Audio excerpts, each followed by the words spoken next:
This station rules the nation. Truth FM 96.1, the heart and soul of Liberia.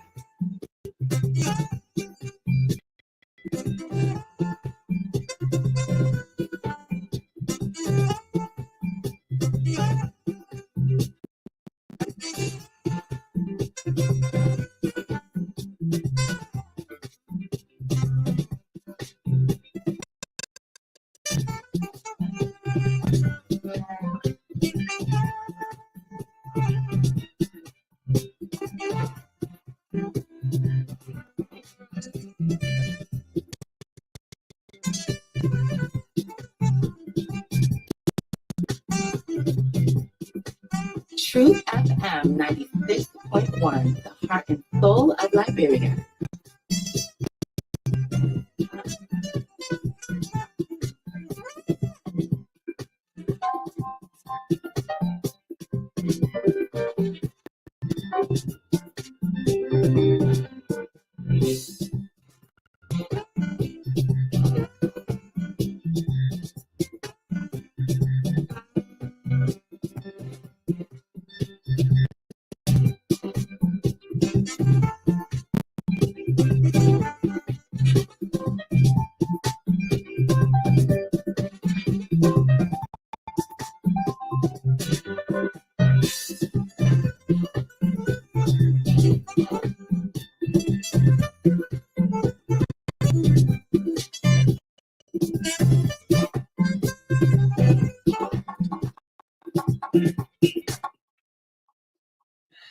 Okay, folks.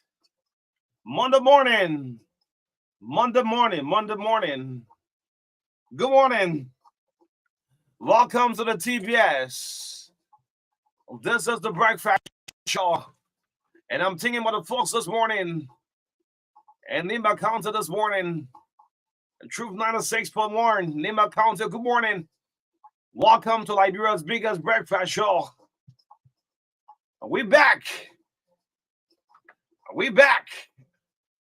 Back on the TBS. What a way to say good morning. 96.1 broadcasting 7 days a week, 18 hours a day, 365 days in a year, 64 days to election. The love of liberty matters, yeah. Let justice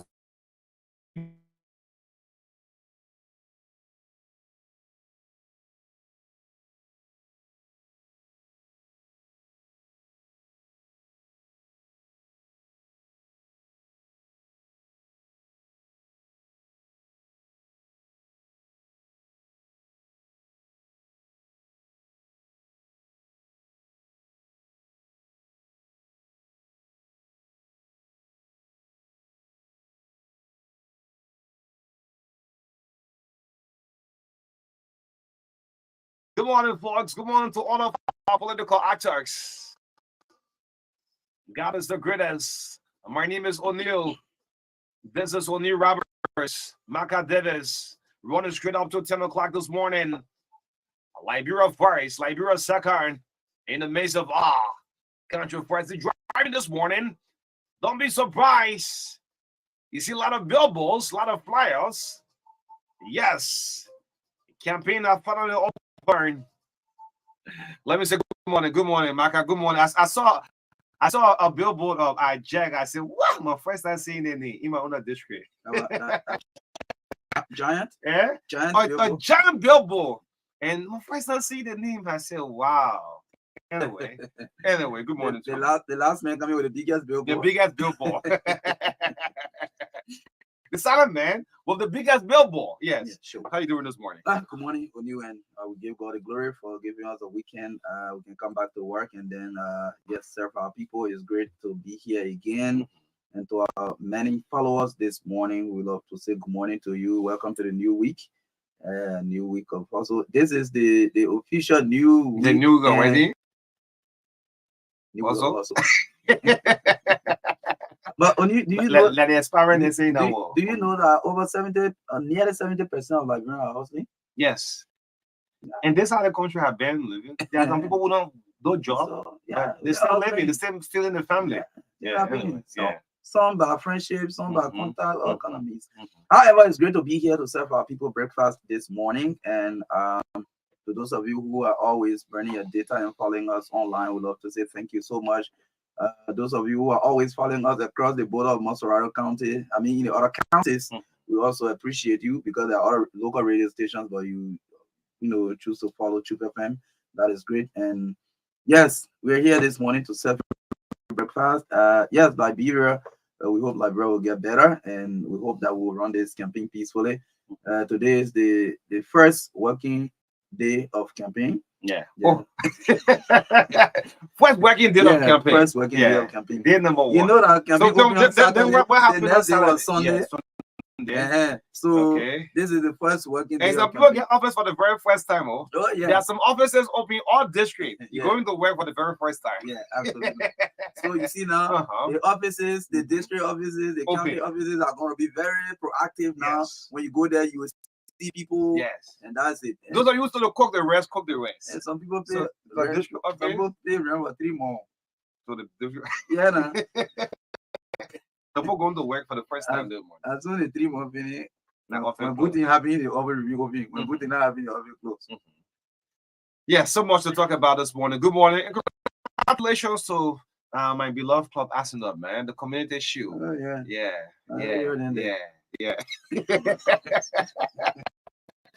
They- that was a great overturn.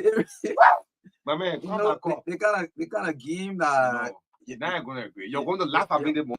your If counterpart we're going to don't lose that attach. game, you're going to laugh this morning. The kind of game that your counterpart don't really attach importance to it. You can take it to be a Champions League fan also. But that game was a great relief to us. Yeah, man. Great. So much to talk about this morning. 60 minutes up to 8 o'clock. We'll be talking about, let's get our rundown. Those of you on Facebook, thank you so much. Our silent listeners, good morning to you. Non-political parties member, good morning to you. The silent voters, good morning. The Silent Voter Association. The guys say coming with the Silent Voter Association. I say, no, don't do that. Because the next time we'll know you'll be joining some kind of political party. Yes. Yeah, not silent voters, you're being silent voter. But if you come out, then you'll give your support to some kind of political party, But let's see what do we have on our menu this morning. Yes, exactly. That's what I'm going for to give you the lineup this morning on the TBS Yard and Truth 96.1 FM. Today, as you're aware, it's August 7th, 2023, 64 days to election. 64 days. Wow. Oh, man. Wow. Yeah. Get in. And next month will be September. Yeah. Don't eat your reset before time. Mm-hmm. This generation have no memory of doing good. Yeah, so on the menu this morning, we intend to speak with Ignatius Wiese of the National Elections Commission. Our campaign officially kicked off on Saturday. Yes, we want to hear from the commission briefly what are measures being put in place to ensure people don't violate the guidelines and what do we expect of the commission throughout the campaign period. Wiese will speak with us on the TBS this morning briefly. And yes, in our studio chat, we will look at our own analysis of the start of campaign, how people started this campaign. We'll look at it from all angles. We'll see what people were doing, whether some were in line with the Farmington River Declaration, whether people doing photo for people doing car or whatever. We'll look at it in our own way. 8 o'clock, we'll bring you talk to your leader. It will last for 10 minutes. 8:15 to 8:45 this morning, Representative candidate of Electoral District number 3, Samuel Kofi Jones III. It will be our first segment guest this morning to say with us on the TBS. We was that him here before? No, maybe making a debut. Making a debut. There are some people who are waiting for campaign. Yeah, come on. And there are some people who will not come to. Some people say, no, I don't need the media, but I'll still win. Yeah, I can make it. I don't need the media. Anyway. Yes, so Samuel Kofi Jones will sit with us up to 8:45 this morning, 8:50 to 9:25.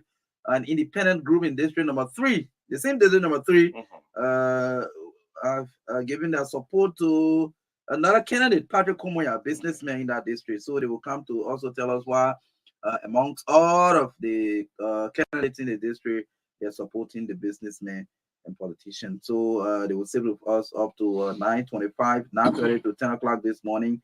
We'll speak with Reverend Joe Sender and Pastor Paul Pewe. Yeah, Pewe. Okay. They will speak with us on the free distribution of Bible books across the country. Yes, they'll be our last segment guest this morning. When they come, they will explain more what they hope to achieve with that initiative. So that's what we got this morning on the TBS, and in the midst of all, country first. Yes. And we should keep it as such. Yes, country first, like bro first, like bro second, like bro last. And thank you so much. And by the way, let me say belated birthday to Councilor Gongulo. He actually got my attention during the week. I saw the man swimming. Have you seen someone floating on the swimming pool? The one posted himself. That video went viral on the social media. I mean, some of you criticizing why he have to take out his shirt. I mean, that's a swimming pool. You're expecting to be in jeans, trousers, and a coat suit to go in the pool. You know, so happy belated birthday. Taiwan actually running the social media right now. Say about being George, there are a lot of criticism about it. But that era is the pool. You don't go to the swimming pool with a jeans, with a coat suit. But Taiwan, Taiwan, what he exhibited shows that he have lots of energy. To see someone swimming, float over the water and say, "Damn it, council. Yeah. No, the men are cadre. Yeah. Anybody? Those who they do the exercising and thing. They men floating over the water. I said that the life guy should go there and go save council before he drown. No. Yeah, but I was impressed with that. But guess what now? From Councilor Gongulo's hometown to the St. John River between Lima and Bonkante, it's just one town between there. So Council, when Council then was small, they always used to cross that river to go to winter market. Even as children, they used to go to that river to swim. So Council should know how to swim. Damn it. If Council doesn't know how to swim, some of us who are from the same area, you know how to swim. We're responsible. No, my own time. Why you Mara no Max in that kind of water, he would drown. Poor Martin here in that kind of water. No swimming skills. I'm not sure the Max will drown. You Mara no Max? I'm not sure. I'm not sure. Look, actually, yes. I said, wow, this is actually extraordinary. But let's go into business now. Yes, sure. We know the campaign official, before we pick up the political advisor, well, it wasn't sassy. That man is a martial art man. Okay, yeah. Okay, the martial art man. Is it council about martial art? Martial art, yeah. But council need to teach a lot of people how to swim. Don't put some people in that water; they will lead it anyway. But the campaign started on Saturday. We'll speak with the political advisor of the National Elections Commission, Ignatius Wilson, shortly. A lot of political parties came out. Look, the president have said we should help and maintain the peace in this country. And this goes directly to the coalition for democratic change. At some point in time, the whole of last week or week before last, when the folks of kind of Babala, the rest of them kind of want to show people can be lashing at us. So what we see the we'll start to talk it because we want a peaceful election. The attitude exhibited the coalition for democratic change, was an ugly one on Saturday. This can prompt violence. To be happy to see another person on casting. Do you all know what casting means, right? You know, I mean, the president is going for a burial. The president has died, and there are a lot of ways people play with the ballot, the death ballot in that tradition form with Joseph Boyka. I mean, that was not a good one. That was not a good start to the campaign and directly to the coalition for democratic change. Your start of politicking, I can admire CDC. Let me be frank enough. And there are some political parties who have a different style of approach. But you taking one of the main contender in this election, casting form with a flyer on it. Yeah, I mean, it's a sour one. It's good that the campaign team have issued a release immediately. Eugene Nangbe, even President Weah yesterday, condemns the act. Yes. I mean, that was not a good one. Yes, absolutely. And we want it should not just be condemnation. The party and the campaign committee should ensure that these kind of actions, it may not just be toting casket, right? There could be other form also that could, provoke other people. So anything that has to do with, provocation against other, political parties or other opposition, I think the campaign team and the leadership of the ruling establishment should ensure that the young people do not go that way. Like I have always said, even when the Farmington Declaration was signed, I said that while it is true that all political parties, all Liberians have the responsibility to uphold the peace of this country, I placed 50% of the burden on the ruling establishment. On the ruling establishment. I did that. Sure. A lot of people say, "Oh, why would I say that?" Yeah, I said that. And they should take the lead. I said 50% of the burden to keep the peace is on the ruling establishment because they are in power. If anything happens, they say, "Oh, the George Weah government pulled Liberia in problem," which we do not pray for. Today, when people count what happened in Liberia, we want to attribute the dark days of Liberia. We say, "Yeah, when President Toba was killed." At the end of the day, you see the name of Samuel Doe, who was president, head of state, and then became president before the full-blown civil war. People labeling on him. And you understand? Right. So you who are in power, it is a responsibility to keep the peace. So we give the CDC 50% of the responsibility to keep the peace of this country. Right. So you will ensure that your young people will not, act in a way to provoke any form of violence as we go through this election. Our message from the beginning of activities marking this election have been to ensure that we keep the peace of this country. All of them are. So the Elections Commission, National Elections Commission, is the one responsible for this. The Elections Commission are the mother of this whole thing. So let's pick up the political affairs. The head of political affairs, Elisha, we said, of the National Elections Commission. Elisha is live on the line this morning. Good morning. Welcome to the True Breakfast Show, Elisha. Good morning, O'Neill, and good morning, Mecca. I'm going to say this quickly. You guys always inspire me when you're on the radio. I monitor you most often, and I think you are working for the library. All right. How's the Elections Commission? How's the head of the Elections Commission, Darietta Brown, the Board of Commissioners? Oh, she's fiery. She's fiery. And she's ready for these elections. The Board of Commissioners are ready for these elections by their actions and by the activities they are taking on. So, via timetable, on Saturday, August 5, campaign officially open. Let's hear from the Elections House. Yeah, campaign officially opened on Saturday, August 5, and the commission came up with an official statement on Friday, August 4th. And this chief spokesperson of the commission, Manager made a statement urging every Liberian, including political parties, to be very peaceful and safer as we go through this campaign period. Okay, so as part of the election guideline and all of that, as the media to say no to violence, any penalty for any political parties, like what we saw on Saturday, what's your take on it? You saw the coalition, the ruling establishment, the CDC, in a front of campaign manner with the former vice president of the Unity Party in a casting form that could prompt violence. What's your take on it? The commission is interested in peace.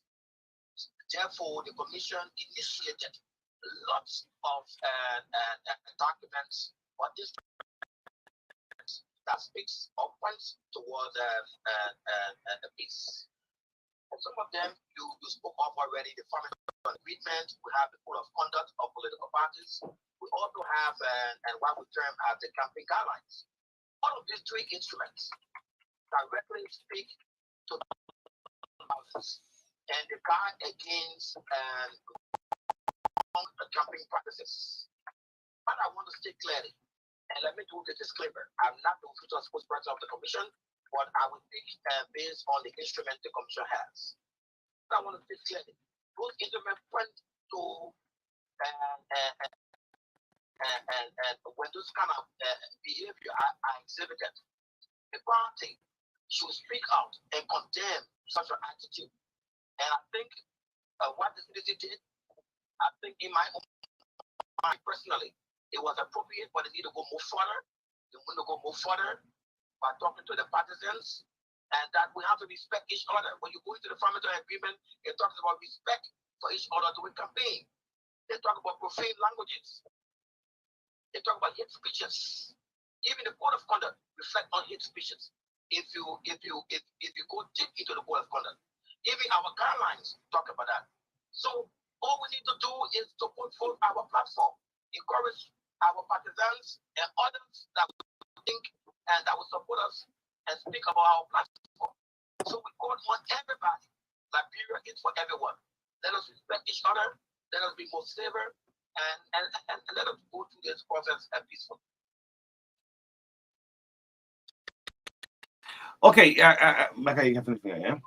Yeah, so I don't know. Besides cautioning the parties, and I mean knowing that it should stand by the laws, is there anything the commission can do when parties, one way or the other, violate whether be it the Farmington Declaration or the elections law? The violation comes in different phases. For the idea of using profane languages or carry on stuff prohibited and doing campaign, there is no set penalty. Okay.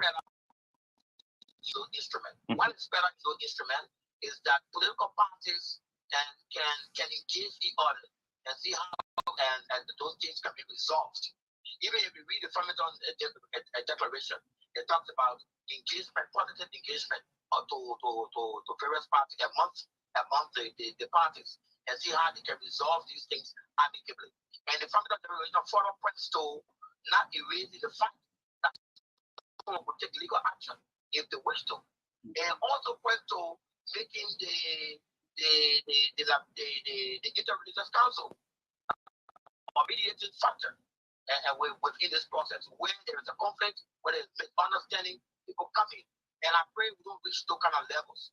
So people could engage in. It talks about and denouncing. It talks about speaking against the act as the leader of your party. That's what I said. They have done it, and we accept that in faith.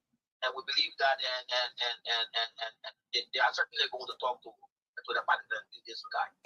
Thank you so much, Anisha. We'll definitely be on your line back and forth as we go through this whole 64 days to our election. Thank you so much, Anisha. We said.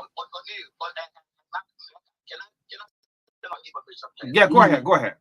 Most often, campaign violence erupts or comes about when people fail to produce their campaign schedules. The Commission and the Ministry of Justice have been requesting the schedules from various political parties and institutions, political institutions, and independent candidates. And so far, we have started receiving some of the campaign schedules, and we're calling on all of the bigger political parties to send the campaign schedules. So more political parties are not sending the schedules.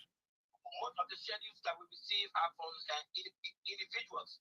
We are talking about presidential candidates. Okay. We started receiving some of them already. So we are calling on the others where they can submit their schedules and then we can harmonize those schedules. Is there a deadline? Do you have a deadline that all political party, independent candidate can send in the campaign schedule, the official launch? According to our guidelines, Labs. According to our guidelines. But we also state here clearly that political parties can still submit their schedules. But normally we give those preferences to those who submit earlier. So we are calling on them to ensure that they submit the schedule. For those who are contesting in the districts, we ask them to submit the schedule to our magisterial offices. Okay. And so we count on them to do that and to submit the schedule to the magisterial offices. And our magistrates will coordinate the schedule at that level. For the presidential schedule in Monrovia, we will be receiving it in our office, the Director of Political Affairs, at the Commission, and we'll do that coordination in line with the police. We want to keep these elections peaceful, and we'll count on everybody. And you know, most recently, the engagement the Commission had with presidential aspirants. O'Neill, if you are not aware, the presidential aspirants signed on our symbolic gesture. And there was a sign, billboard that is signed. And some of the words on the billboard speak of peace, non-violence. I commit to non-violence. I commit to peaceful election. I commit to respecting honest campaign. Your right to my rights. So we call on them. Let us continue in a peaceful manner, and the Commission holds every Liberian. That's the Commission now to try to maintain the peace as you guys are doing. And we'll come on you to do it. Thank you so much, Anisha. We'll be at your doorstep with phone calls and all of that. Thank you so much, Anisha. We said. Thank you, my dear. All right. Okay. Political affairs. Yeah, so we just need to take a couple of calls. Speak to your leader now. Indicator, speak to your leader. Where's the candidate? It may not expiring now. 0770-202-579, 0770-202-579. You can call this morning, speak to your leaders on the TVS yet on Truth 96.1 FM. This is the Monday, August 7th edition of the show. Yes. Let's take the first caller. Yes, let's do a minute per call. A minute per call, please. Good morning. Go straight to the point. Good morning, Nigeria. Good morning. Yeah, I'm Emmanuel calling from Mama. I want to take this time to speak to our black president. It's elected at a job money we have. God bless you, sir. Black president. Good morning. Good morning, Marka. And let me say good morning to your friend. My name is Fred, and I joined the conversation this morning from my district to MIGB County. Firstly, I want to condemn the act on some CDC partisan on the Saturday by willing with in the street and simplifying that it is the classic on the black eye. I want to strongly condemn that for the background of an intellectual institution called the elite intellectual class. So to the issue, I want to call on the ruling establishment or every political major actors to see how best they can put their partisans in order. I know what happens today. Another group of people give on the other side want to do more than that. And that is not what we want to see in these elections. Because after the election, we can tell our people that we remain Liberian, that we need our common denominator. So let's please maintain the peace. Okay. Okay, thank you. 0770-22579. Yes, you got call. Okay, let's say happy birthday to Councilor Norwich Tway. Council. Yes, happy birthday to you. Yes. You got call. Let's be calls. Good morning. Yeah, good morning, people. I'm say good morning to people who news. I'm also want to give you a call my country push from the university. Go ahead, we're listening. Don't hold the line. Go ahead.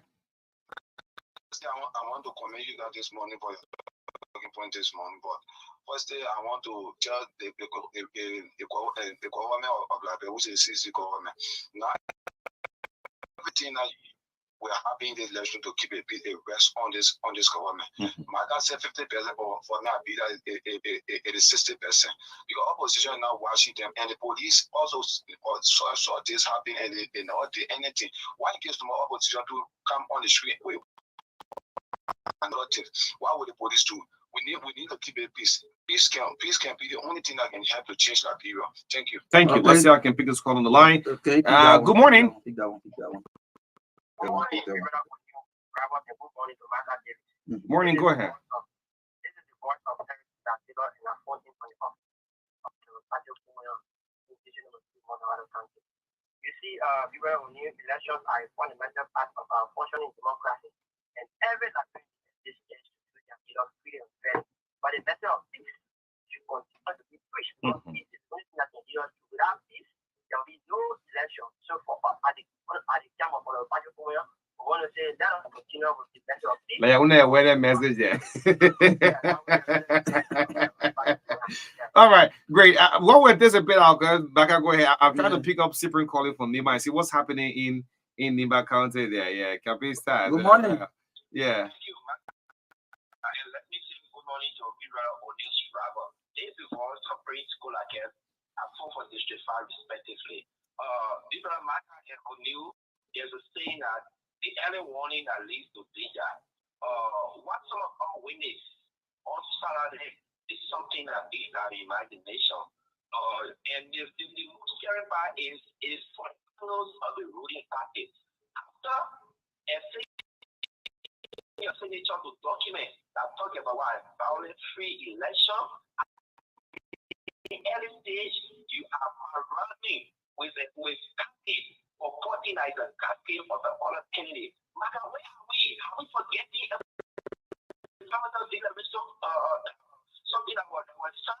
So should the ruling party even allow their citizens to come up the same way they came? And somebody said, CDC, sedition, they are forgetting or they are not even taking the consideration that they are in the driving seat. So if you are the government, keep the peace.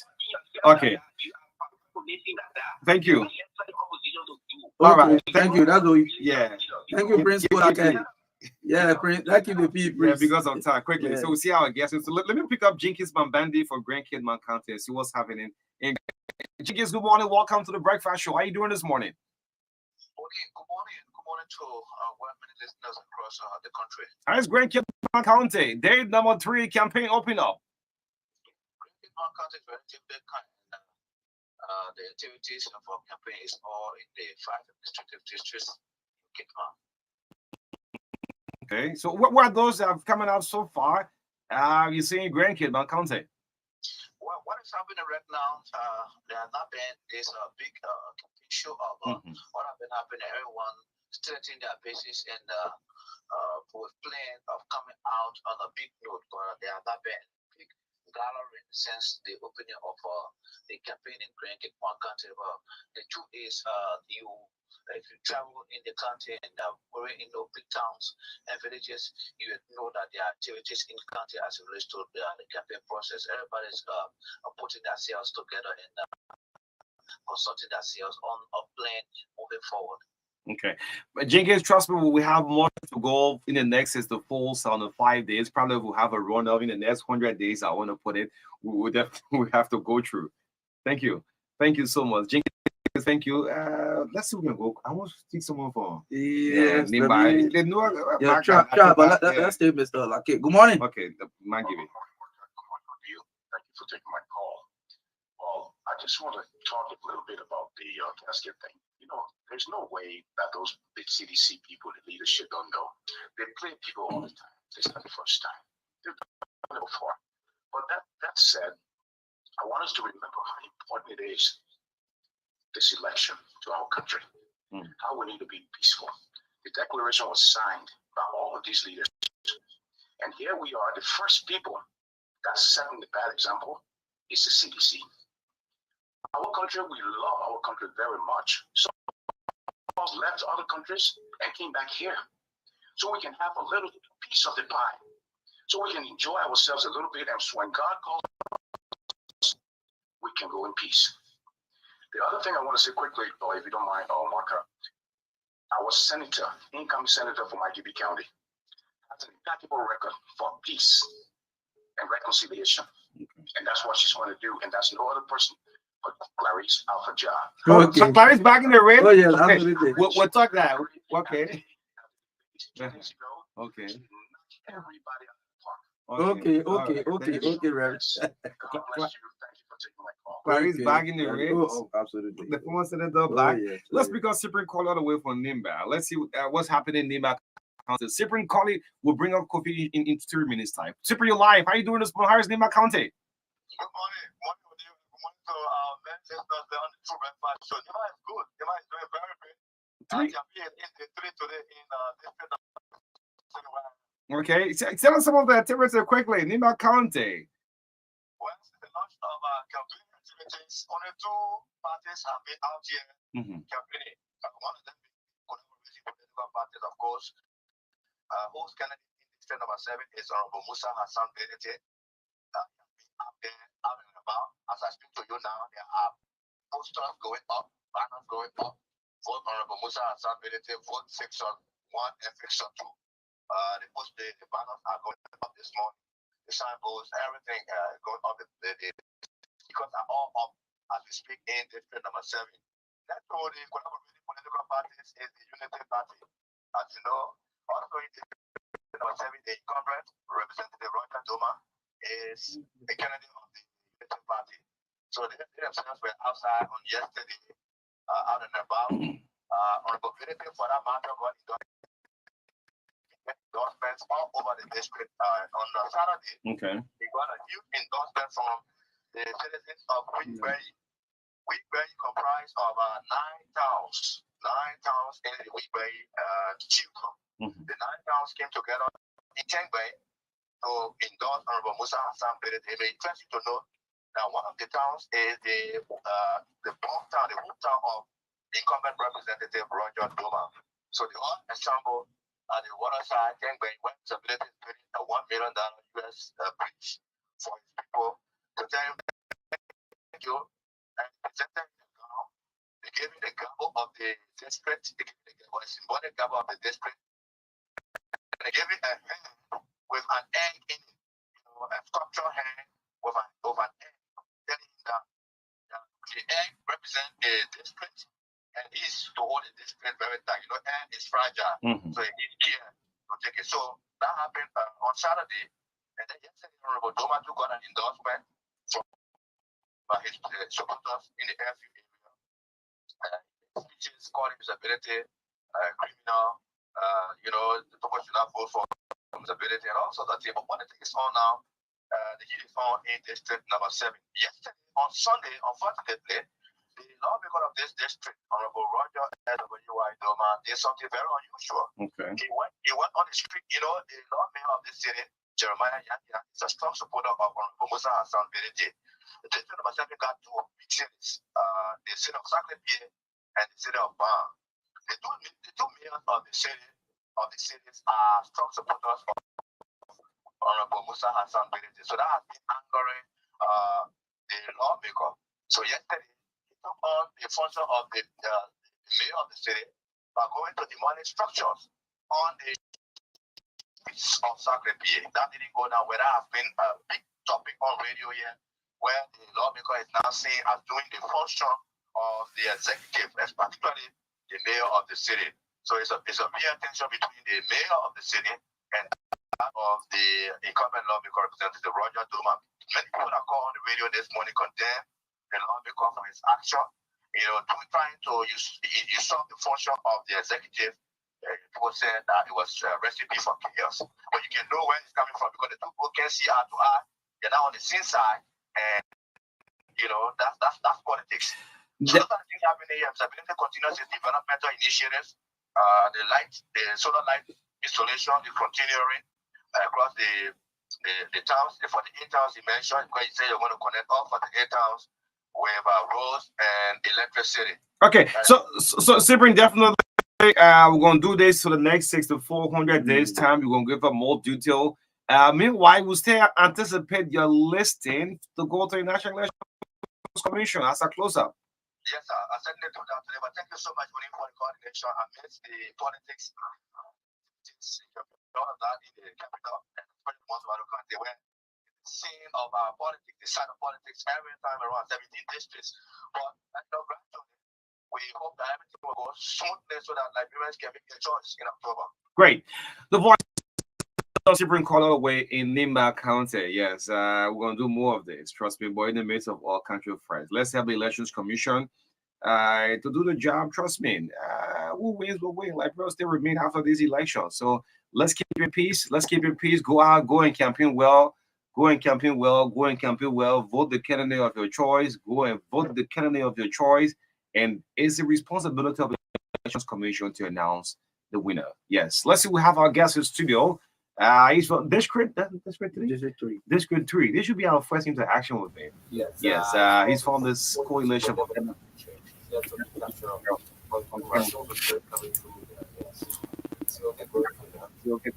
Yes.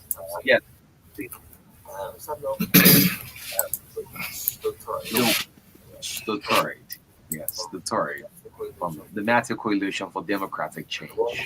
The one who said to replace CB Bashar. He said, enough is enough. One of the 18 questions I said to Bashar, enough is enough. That's politics. So, Jones is here this morning. Good morning. Welcome to the breakfast. How are you doing this morning? Thank you so much, O'Neill and MARKA. I'm happy to be in your cousin studio this morning, though I have been here on several occasions, but I'm appearing first before two of you. Great. How's the district? You drove out of the district this morning, or you're squatting out of the district? Which one of that? I drove out of the district on the Coastal Hill. How's the district? District number 3.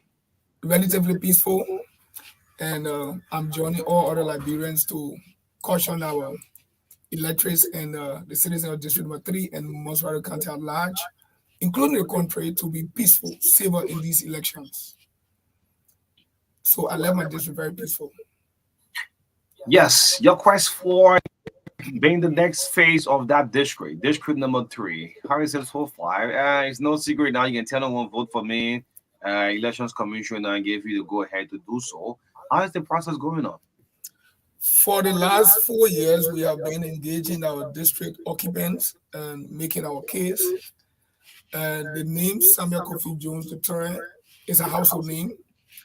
the name that have been in the district for the last 21, 22 years, a classroom teacher.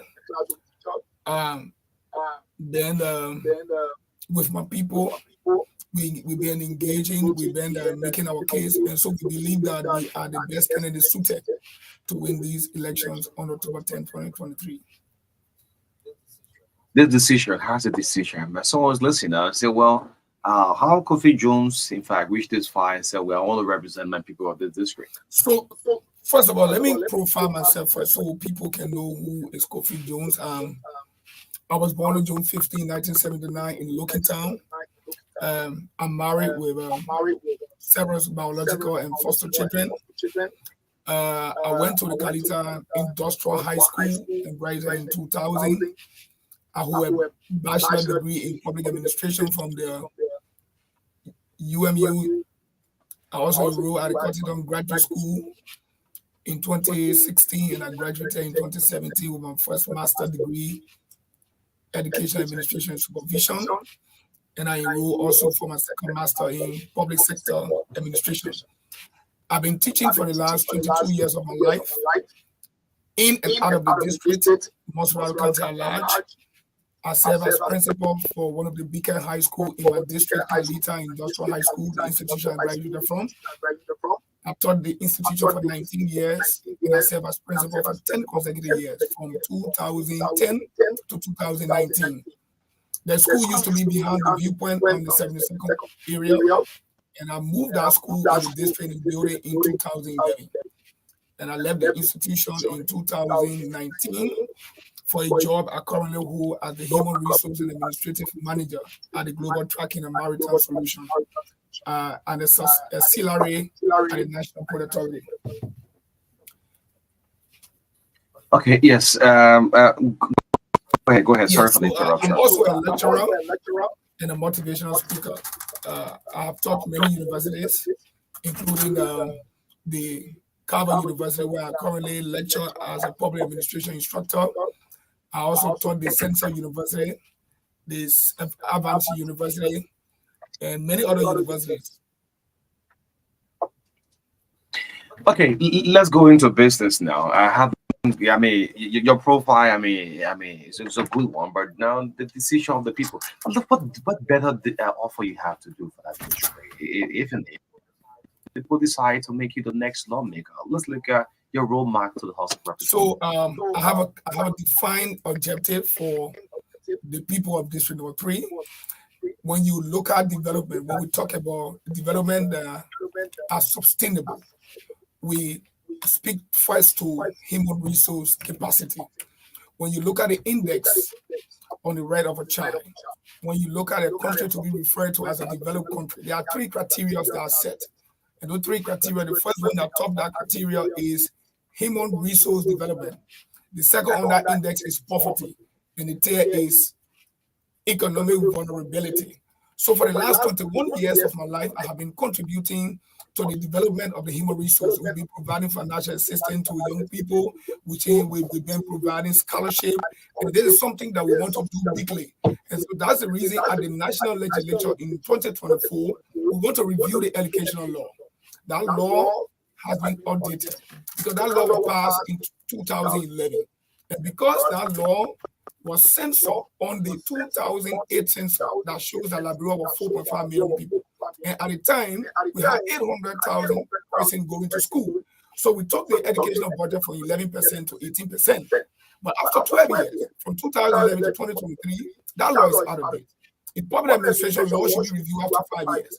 So we believe that the reason many young people are out of school, the reason public schools are overcrowded is because the money allocated to education is very small. So we want to review the educational law, work with our colleagues, so that we increase the educational budget from 18% to 25%, so that we'll be able to give subsidies to private schools, so that we'll be able to increase the public high school in our rural districts in our counties. So that's the first law we want to review so that we will bring sanity to the educational sector. We also going to review other portions of that law. For example, when someone wants to become a doctor or a nurse, you go to the school, you obtain your BSc degree, you have to take a state board test. So we believe too, the education is the most cardinal area that builds human. So for someone to go to the classroom and teach, that person should also be lessened. So we are saying we're going to review that portion of the law that talk about issuance or lesson to our teachers. So when we begin the issue of lesson to our teachers, after we review those laws, we're going to work with already existing teachers, help them to upgrade their qualifications so that they can be able to obtain their actual lesson to become a teacher. Then those outside who also want to become teachers, now they can follow the guideline that we set within the new educational law. That is our first bill that we go to proffer in 2024. Well, okay, that sounds good. However, before you do all of this, you first have to be elected by the people. You may be popular amongst your graduates from Kalita and maybe your teachers in the district. However, how well have the people received you since you declare your intention to run? Talking about the market women, the elders, the community people, the youth, not only the students. So you asked a very salient question. So let me remind you that in 2019, when I declared this intention, I was warmly welcomed by a cross section of the districts, the young people, the older ones, the classroom teachers, the imams, the pastors, and we've been working for the last 5 years. And this year on March 25, there was a very huge endorsement in the district of more than 5,000 persons who came out from cross sections of our district, the teachers, the students, the market women, the pimping riders, the back riders, and the endorsement on March 25. Asking me to take over the mantle of authority in District 3 come October 10, 2023. Not only that, there are a series of other one of the biggest endorsements that will be ensuing very soon will be the endorsement of Councillor Kandu Bagba. Of course, you know, he was one of the formidable force in the 2017 election. 2017. In the fourth. Yeah. He doesn't you. Yeah. But both of you from the CDC now. Yeah, so but remember, he could be from the CDC, but he could have pledged his support to someone else. And he's the official spokesman of the CDC. How possible will you pledge your support to different candidates in the district? You agree with me that the right of an individual to declare his intention against party money is obvious. There are many people who are supporting President George Mani Weah may not be supporting the candidate in a particular county or a district. But this will be a boost because since 2019, it has been an open secret in my district that Kanyo was also a formidable force that will be contesting these elections. Now that Kanyo has not been seen on the ballot, and I'm surfacing as a party stalwart to endorse me, which will create another ambience, will create another force to my team. So that's what I'm saying. That endorsement is relevant, irrespective of him being a sedition, irrespective of me being a sedition. But endorsing me will mean that those of his supporters who were not on the study will now move to my team, and we'll be going to build a vibrant team to move to October 10. So your idea of amending the educational law or portion of the educational law sounds so good. And also your contribution to human capacity building or human resource development is also very important. But most of the time you listen to the lectures, they're asking, what have you, they want to see your hand marked on something. They want to see whether you are one of those who are being rehabilitating their community roles. They want to see whether you are someone who will be building town halls and all of that. So infrastructure wise, so we need to be helping to educate our electorates. That's why Thank you. So the role of a lawmaker is not to build roads. The role of a lawmaker is not to build town hall. The role of a lawmaker is three cardinal functions. I'm going to the legislature to represent my district. I'm not going to be one of the global lawmaker. I'm going to represent my district to the fullest. I'm going to make good laws. That's why I just told you. I just show you one of my functions. I'm going to review the law because I know what I want to do. Meanwhile, what has Samuel Kofi done? You know, there's a Liberian politics. What have he done? He wants to become a lawmaker. I mean, even we can go in that district, raise your hand up. What have Kofi done in that district? And the good thing about it is that three cardinal responsibilities. Yeah. But there are still other responsibilities. I agree. So I just want to make you understand my cardinal responsibility. Then I will go to what I have done. Okay. So if you want to see tangibles, like I always told people, when you read the United Nations Index, when they talk about sustainable development, they rank education as the sustainable development. So I'm saying, if you read my profile, which will be released very soon on the internet, and it will be in a brochure form, you will see that for the last 19 years, I have provided scholarships. I have developed the mind of people. Like I was just telling a group of people in the Winter community yesterday that I have 10 of my students from different institutions in the district will be graduating come next month from high school. So I have invested all of my resources in building human capacity. Mind you, I have also carried on from developing in the districts. I'm one of the first person who, because of the lack of electricity in our district, in 2019, 2020, we were the one distributing solar lights in our district. You go on the Cosmo Hill Road, you see solar lights. We do all of follow. You go to Dana Check Junction, all of those solar lights you see there, I place them there. You go to Pipeline Cleaners, from Pipeline Cleaner Junction, going straight in there, I place all of those solar lights. You go on the Dana Chair Road, I also place all of the solar lights. I also run the vocational school, one of the first vocational school in the district. Irrespective of being a principal running the school, but I also had a vocational school since 2004. First vocational school in the district to provide computer education, doing the DDR program. Since 1847, first of its kind. In the district, 2004 up to 2009, I had a computer school that we were helping to rehabilitate the DDR students. I have more than 200 students in my school at Bellicott Christian Institute. Currently, we run a vocational school and we have graduated over 200 students in the last 2 years. And that vocational school is called Women Empowerment and Development Organization, run by Mr. Abraham Kiadi as the program director. 2 months ago, we graduated a few again of our students in various training, so making, tie-dye, pastry, you can name it. And so forth. Let's go to this. Honorable Jones, what is most time listening people complain about the lawmaker? Bashir is not doing this, Bashir is not doing that, he's not representing. What's the most challenging thing on district number 3? One of the most challenging things of district number 3 is road connectivity. Road connectivity is very challenging. And that's the reason we will be focused on working with public work in 2024 to make sure that district number 3 roads are connected. Take for example, from Iwe Palace, Ominga, there's a road right, Total gas station, directly facing Total gas station. That road goes straight to Cosmo Hill, past right near my house. But that road is inaccessible because of the heavy downpour in our country. We have also have road like the Coca-Cola Factory community.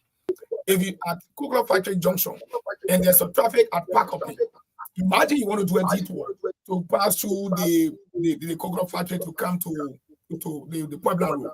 You can't make it because the road is deplorable. So we're going to be working with public work. That would not be our work to do. We're going to put money in the budget, and we ask public work to make sure that the feeder roads are rehabilitated. If possible, we're going to put money there so that these roads can be paved. None of fair skill. Your chances in this election. I mean, you have said it. The next candidate will come and say the same thing out of that. What are your chances? What are you hearing from the people? Your chances in district number 3. 18% is going for this. So you need to do your own voter perspective survey. Within your own mind, what are your teams saying to you? What are your chances? District 3 is a large district. I mean, your feedback you're getting. What is it? What are your chances? So when we were competing for the coalition ticket, we were ranked among the big 3. And I want to be clear: if you don't identify who your opponents are, then you don't find a strategy to win them. So the incumbent is one of my greatest opponents. So we find a strategy to win him. So I have a friend of mine by the name of Patrick Komaya. So we are three at the time when I was in the friendship. So people will say, "Oh, Samuel Kofi Jones is coming. This is his first time, but he have won the huge fan in the district." So it's Bashir, it's Patrick Komaya, it's Samuel Kofi Jones. But now, so I top 3. You leave the other people out. The coalition.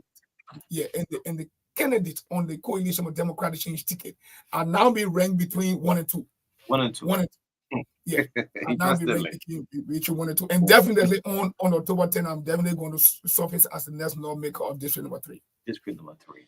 Yeah, I love how you put it. What does being the candidate of the ruling party add to you, to your chances of winning?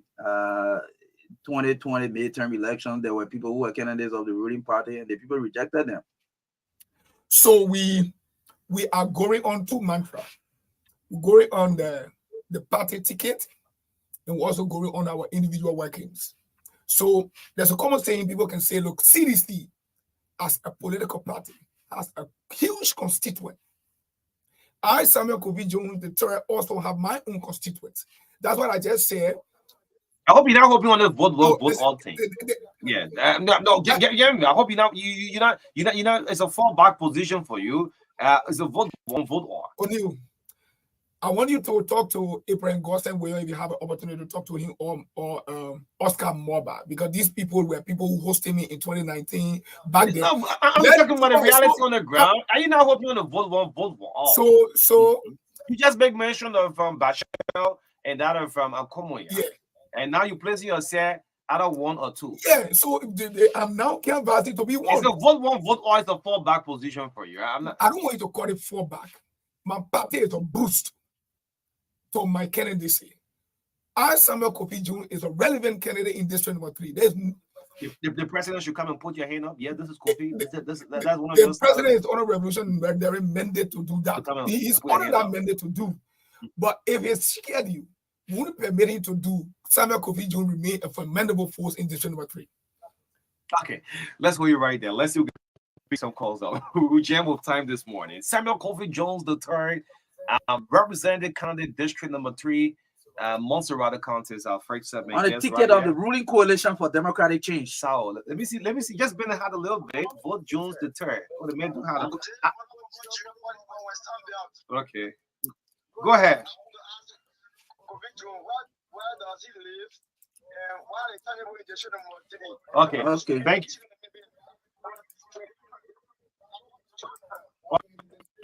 Okay, description. Thank you. Let's pick up this caller. Good morning. Move from the monitor.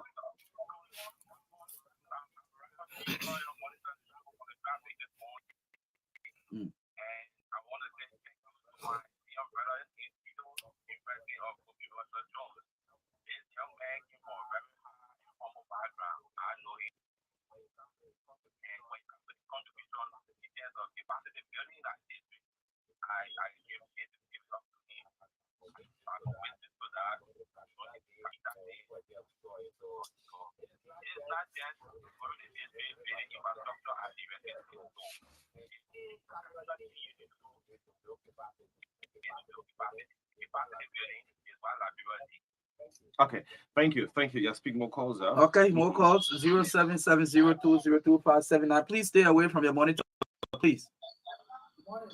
Good morning.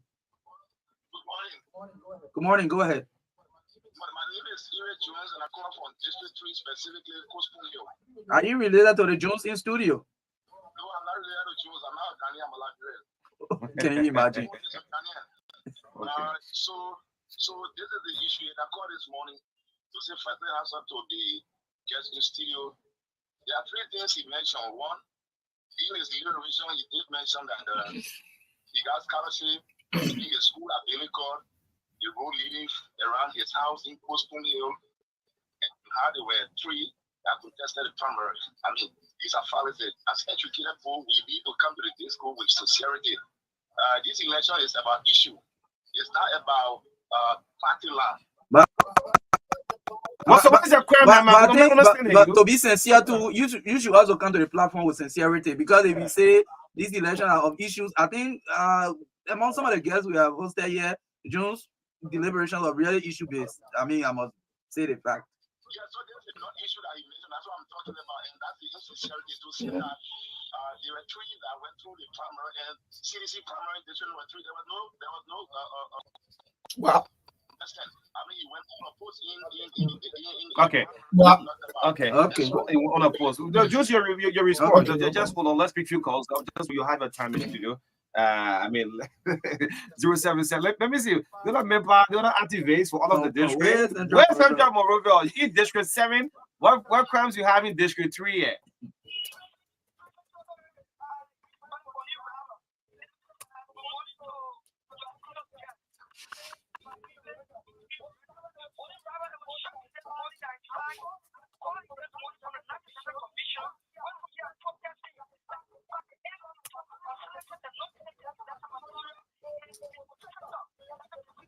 Okay, Maki, hold on. You might let 2 more protests been.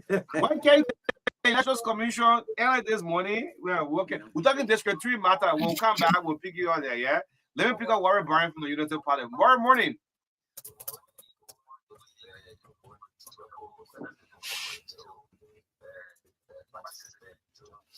Good morning.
Okay. All right. Thank you. Hey, easy. Yeah. Easy. They talk, and you talk. Back, let pick two more calls and we have to go. Good morning. Good morning.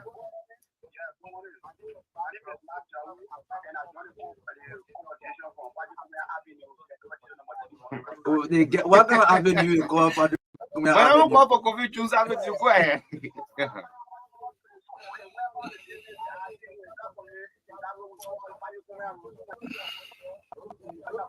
Okay, no problem. That's how you go ahead.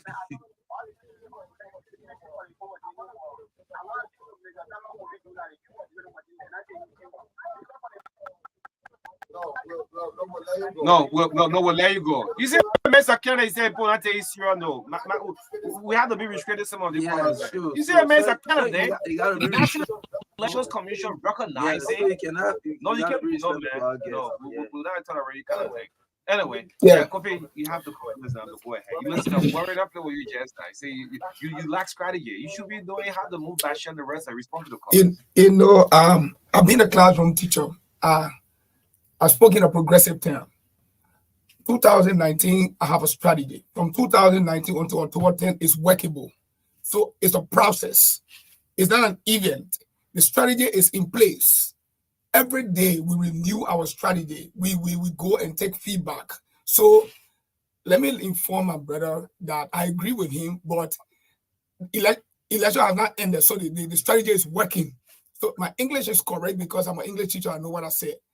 We finding strategy every day on our day-to-day campaign idea. We're formulating different means to invent our process to get us to October 10 as the winner of our district. When people listen to radio, you have to be key when other people talking.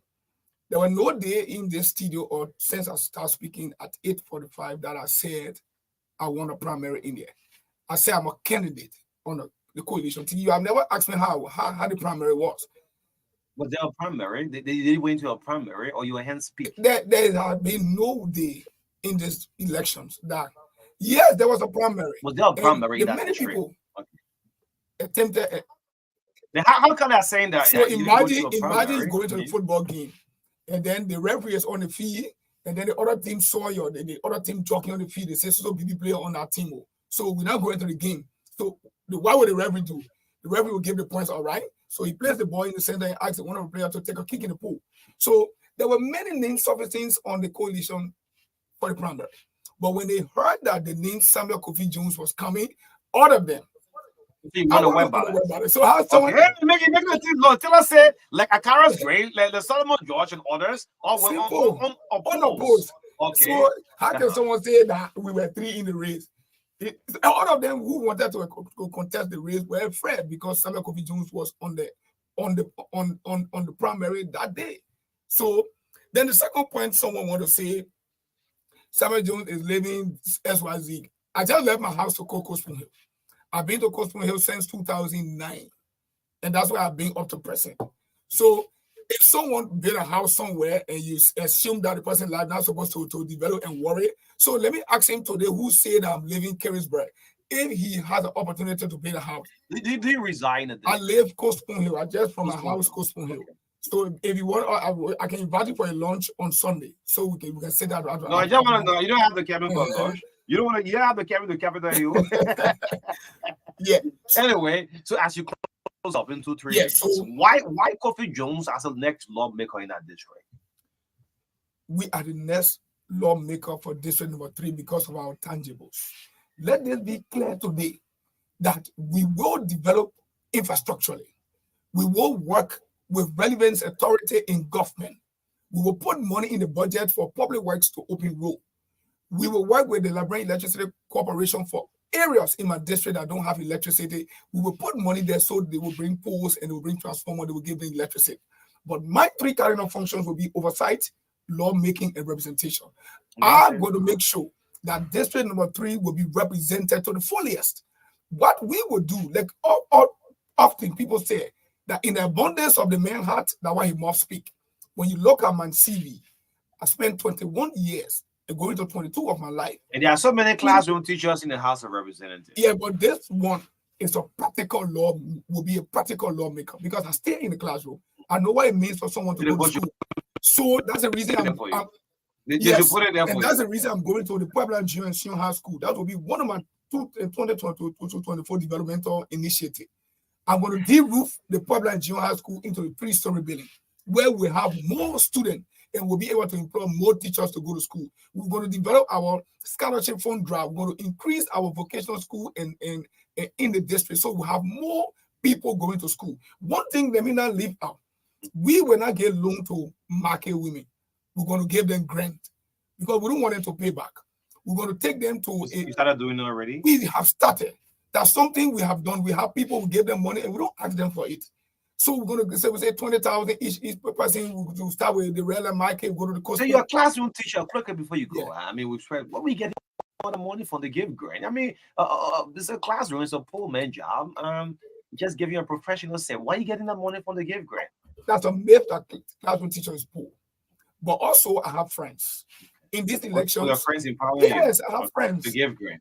Definitely. I have friends that I just want to know, so tomorrow say, well, bring someone an auditor now when you become lawmaker and say, what the men got all the mails are down for, just give me 30,000. Yeah, so then I start showing you my contacts. I say, these are the people who have been helping me to empower my people in the district.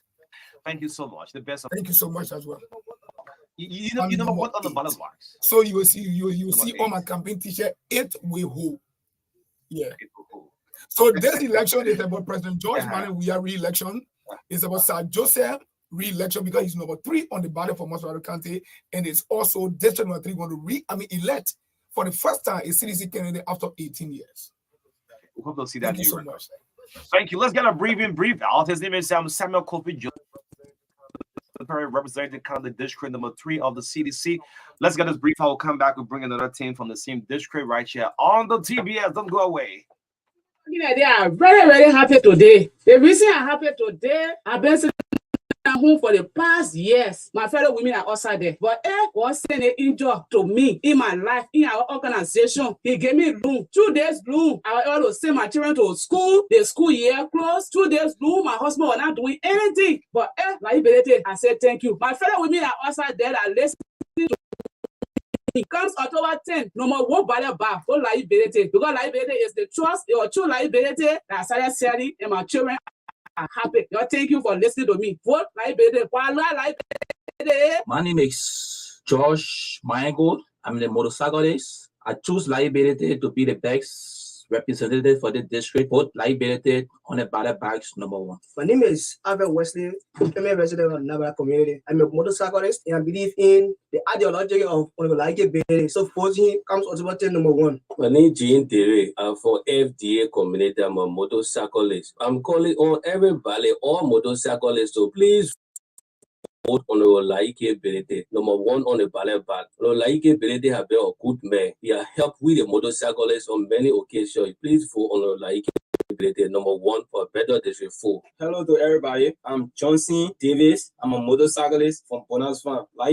Laike have been a very good man. It's because of Laike Benedict I'm proud to be a motorcyclist. If we vote Laike Benedict as representative of district number 4, you will do a lot for the young people. Vote Laike Benedict number 1 on the ballot. Hello everyone, I'm Sam calling from Zupatan. I'm calling on my fellow motorcyclists to please join me for better district 4. Laike Benedict is placed at number 1 on the ballot. Join so we can vote Laike Benedict for a better change. I'm George Kebo. I live to go for Scalvi. I urge you all to please vote Honorable Laike Benedict. The reason is that because in educating youth, make us attend computer school, and now I'm a professional driver at the Laike Benedict Foundation. So please, I ask you all to vote Honorable Laike Benedict on the ballot box number 1. Okay, yes. That, of course, is the breakfast show. Yet to see our second segment. Yes, liability number 1 on the ballot box, representative candidate in district number 4 year. Team liability. I hope to have the studio by next week. So liability is number 1 on the ballot box. So quickly before we bring on our guest, Gola Corner chief detests protest against B Mountains. Chief elders and youth of Gola Corner district, also of the King Joy, Wijo, and Nambala operational sites in Grand Kitman County have recommitted their position against any form of protest and violence on B Mountain Corporation. I mean, it's a good one. At well-attended meeting, the chief issued a release in which they affixed their signatures on the document, reaffirming their commitment towards peace. Yes, in that part of Grand Kitman County. The release was signed by Mandaba, Saman District Leader Roland David, Youth Chairman, Frank Billy, Chief La Towns Chairman, Chief Dablo, among others. Yes, I think it's a good one. Let's see, we get a brief out quickly on this one. We'll come back, we'll bring on our next guest right here on the breakfast show. Don't go away. No, till the end of days, if in the stormy weather, we will always find a way. Baby, we will be together from now till the end of days. If in the stormy weather, we know God will make a way. Oh Lord, and even when we fight, we always right. And when we lose our way, no one saved us day. And even when we fight, we gon' be alright. And when we lose our way, God won't save us day.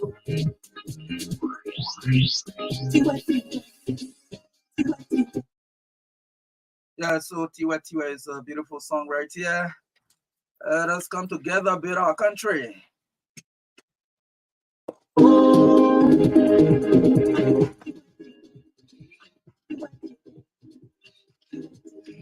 Yeah, ironic.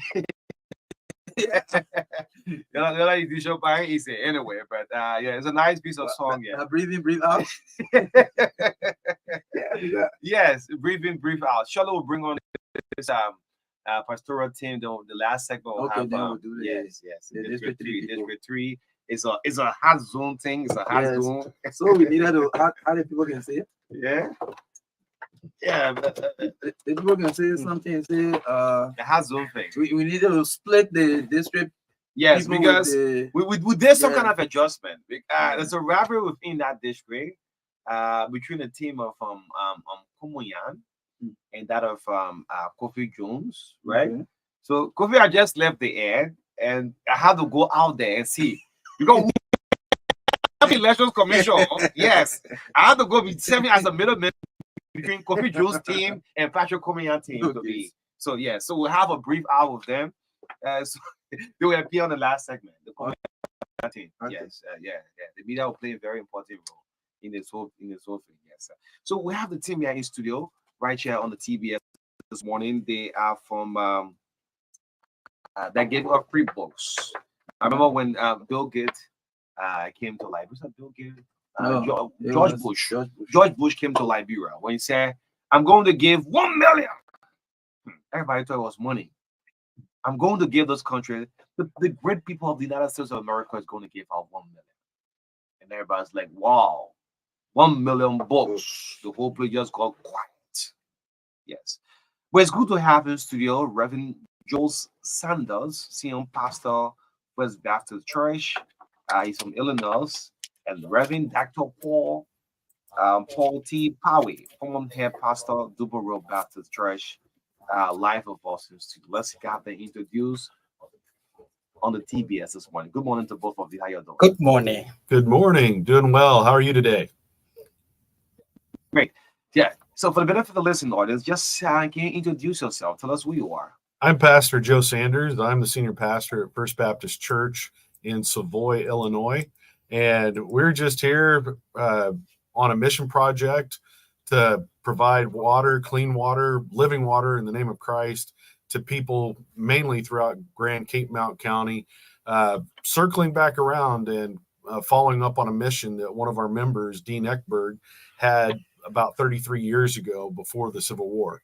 And so it's just great to be here. Love the Liberian people, love the country, the culture, and thanks for having us today.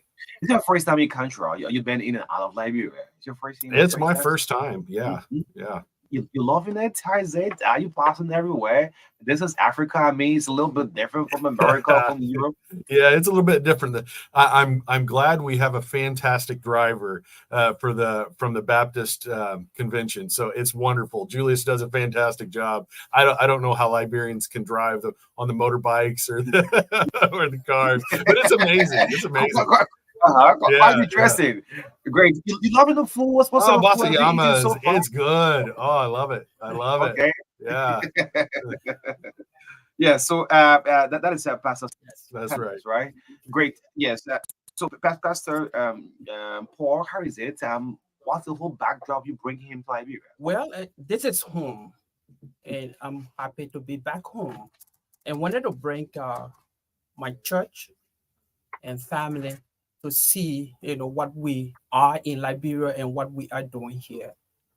And that's why we came. And with what I brought, the book that I've written, I wanted to kind of circulate it because it's important for our Liberian community. Of this book.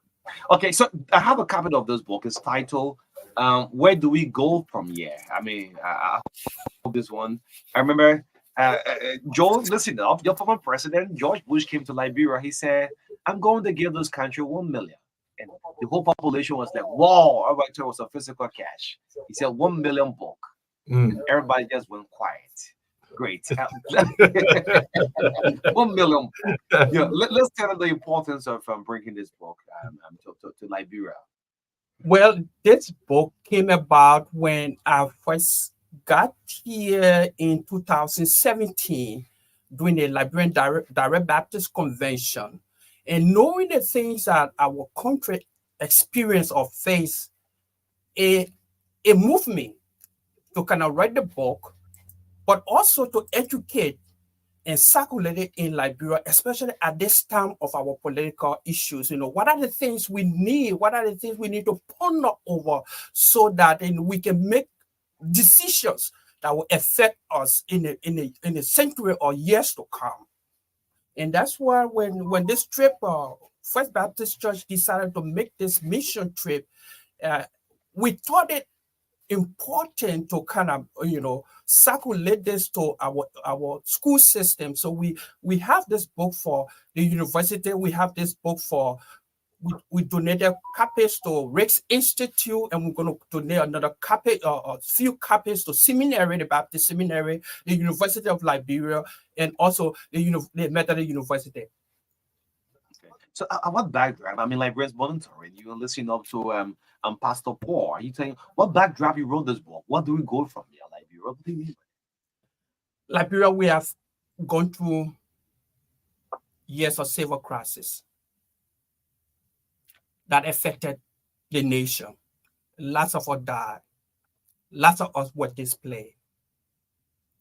Our government was reestablished. Things are going on. But how do we move away from war? How do we develop our country? How do we promote education?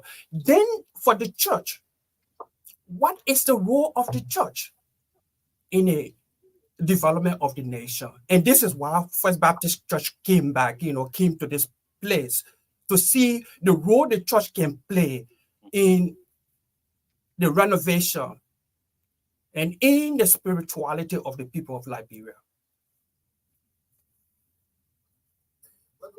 Let's go to Reverend. I mean, I'm visiting Liberia for the first time. What do you have about our country? He has written a book entitled "Where Do We Go From Here?" What do you hear about our country? What sort of image our country bring out on the international world? You have decided to say, yes, let me visit this place for the very first time. Yeah. When I first, well, first of all, I've been the senior pastor at First Baptist in Savoy for 2 years now. And my very first Sunday was actually Dr. Paul Payway's first Sunday as well. And I remember that day really well. We took a selfie together because it was our first day. And really, he's in charge of all of the chaplains and the spiritual care at a large hospital system in Champaign-Urbana, Illinois. And we just hit it right off in the beginning. And I started getting to know his story. And then it's amazing how God brings things together. I've never ceased to be amazed at the Holy Spirit. I came to see how this man, a member of ours that was a teacher, started talking with Dr. Paul Payway, and all of a sudden I started to hear that Dean was a missionary with the Southern Baptist Convention about 33 years ago for 5 or 6 years in Liberia. And it's one of those things where when God brings something together, you want to partner with what he's doing. And it was still on Dean's heart to come back into the country. He was here during the Civil War when it broke out. He was able to escape the country at gunpoint, but he was able to get out. And he drilled over 150 wells all throughout Grand Cape Mount County. And not just that, he helped start a football team or two over there. And so when we came in country and we were able to go to Grand Cape Mount County, the soccer teams, they were celebrating and shouting. The people welcomed us, welcomed Dean. It was just amazing. And so that was affirmation of what God is already doing here with the Liberian people. And I love Pastor Payway's book, Liberia, Where Do We Go From Here? Because he takes a look at the civil history of Liberia, and he really starts to ask that question: what is our future going to look like? Where's the place of the church? Where's the place not just of the church at Liberia, but I think even on a larger scale, people like us, I mean, we're in the middle of Illinois. What's our place as we help brothers and sisters in Liberia and as we try and fulfill the Great Commission and go into the world? And as we came here, we've seen nothing but hospitality. Pastor Perick Stevens from Dewport Road Baptist Church, I was able to preach there yesterday morning, and it was such an amazing service, a wonderful congregation. I can't thank the Baptist Convention enough either. They're letting us use their vehicle to travel around. And I think of Pastor Sia. He's just been so hospitable to us. And that's the thing. Whenever God is doing a work and he brings people together, he's looking for us to obey and say, okay, Lord, here I am, send me. And when I look back and reflect at how the Liberia trip happened, that's how it took place. It was a few people just saying, yes, here I am, send me. And God provided Paul. and he's an expert. I mean, he's from Liberia. He's literally written the book. And, it's amazing. And I look forward to a partnership with our church and with the local Baptist mission and multiple churches and seeing what it is that we can help provide. We don't just want to give stuff to the people. We want to actually help the people, and all in the name of Christ. Okay, so let me take you to the book, Dr. Payway.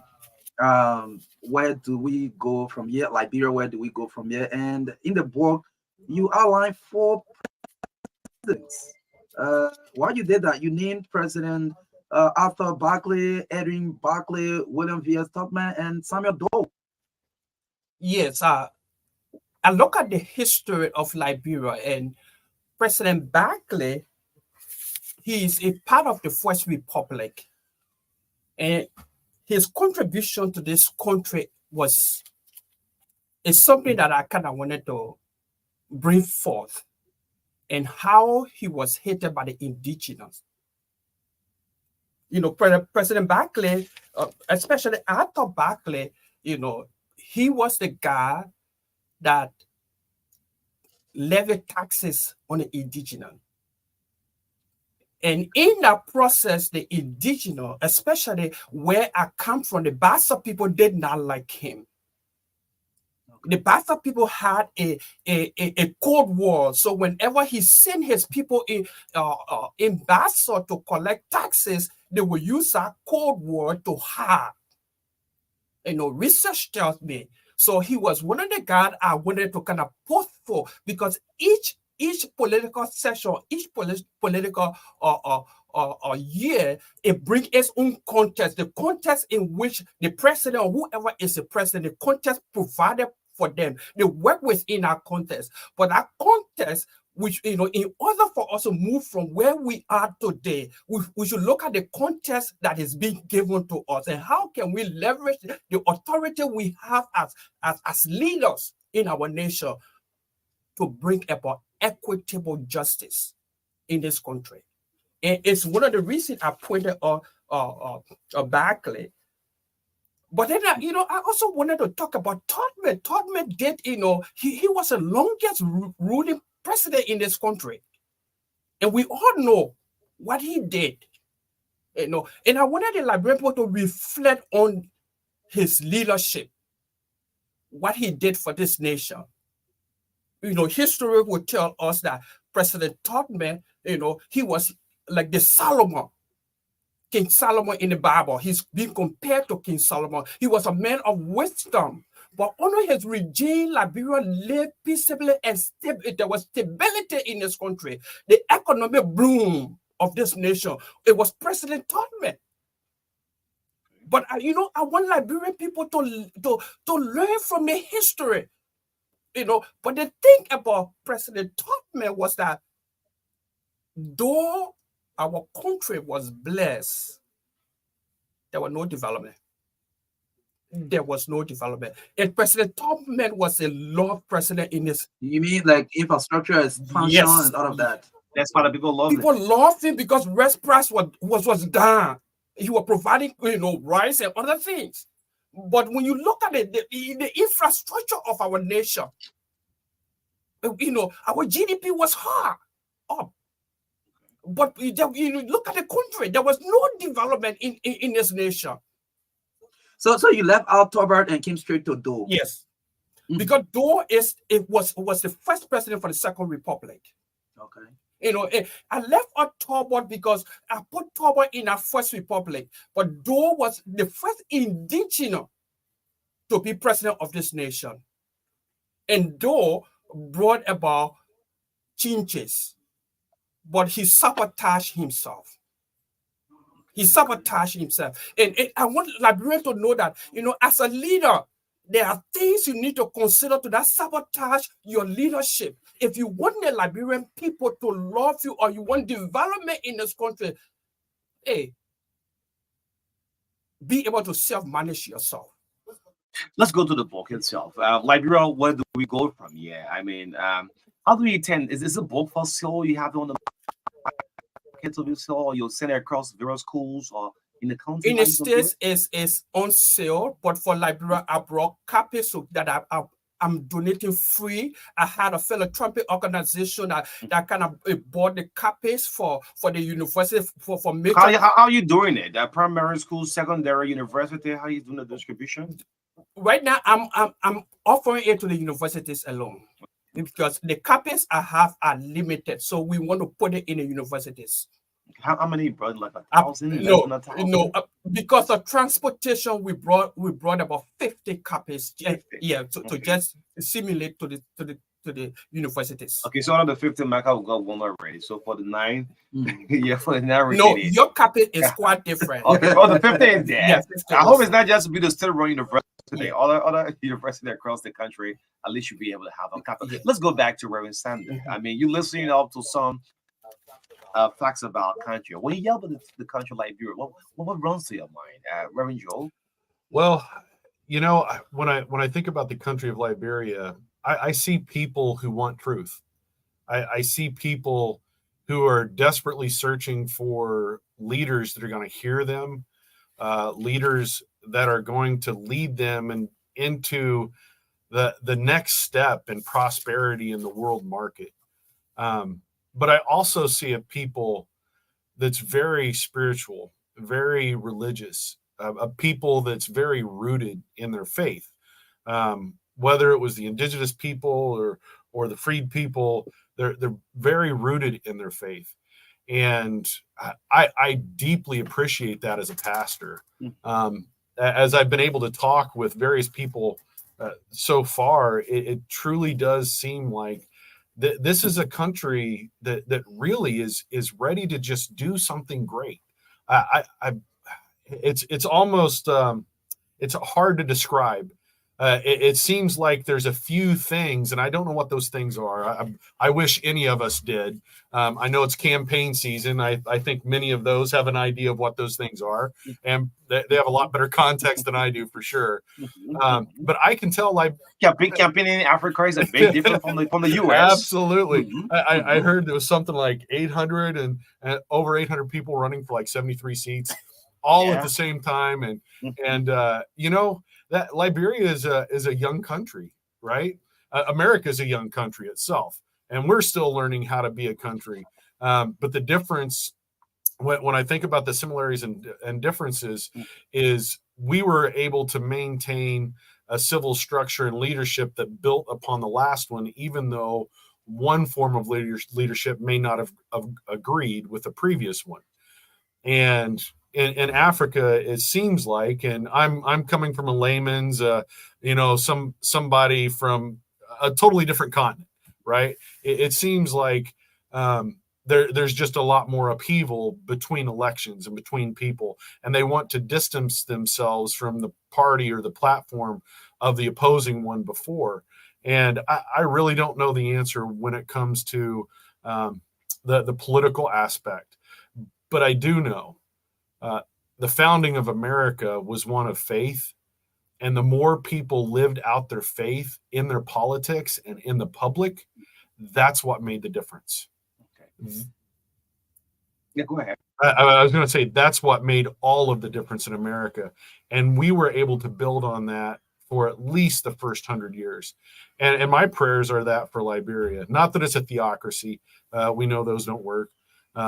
But we don't want the church controlling the country, but people, politicians living with their morals and their values and their faith, living it out, not just during election time. Great. So let's make this interactive a little bit. I mean, I've gotten 1 or 2 text messages. People are concerned this book, how you just give birth few copy in country and just give it to the university. The ordinary person who wants to read have a copy of this book. Like, where do we go from here? This is the issue of transportation and, the economic condition of this nation. Since this book was published, it has not been able to come to Liberia, but it's on the internet that people can get it. But because of the system that we live in, it is difficult to ship book to Liberia. But we are working with a group to see whether they can be able to help us ship more copy for the ordinary citizen. Okay, let's get some calls coming through this morning. His name is Reverend Joe Sanders, senior pastor of First Baptist Church in Illinois, the U.S. That are from Paul T. Poway, former head pastor, Double Road Baptist Church. Oh, you've been in Double Road before? Yep. Okay. How long you been country? I've been out of the country for 22 years. 22 years. Yes. Wow. Since the Civil War. Since the Civil War. Wow. Great. Sit back. Let's get some calls coming in. Interestingly, 0777-405017. 775-202-579 is the other number you can call to participate this morning, talking about very important book. And I love the title of the book, Where Liberia, Where Do We Go From Here? By Dr. Paul Payway. That's a very important title of the book there. Where do we go from here? The book should cut across MARKA. All politicians should have a copy of this one. And I think I also deserve a copy because I want to read. We'll share the one. I read for week 1, then I turn it over so you go for week 2. Yeah. Okay, 0770-202-579. You can call this morning to interact with our guest in studio this morning on the TBS here on 96.1 FM. Yes. 0777-405-017. So I would say, do we need book in this country? Is that book we need? Do we want to read what happened? Have a clear reflection? Paul, some difficulties of you writing this book. I mean, what we anticipate calls coming in. What are some fallback positions? I can be, truthful to you that in the process of writing this book, there were things that were traumatic for me. I lived through the, half of this country. I was born here. I grew up here. I went to school here. I went to college before going to the States to do my master and doctoral degree. So writing this book, it was therapeutic. Okay, great. Let's a little bit. Moving on, running to good morning. Morning, go ahead. You're live on the breakfast show.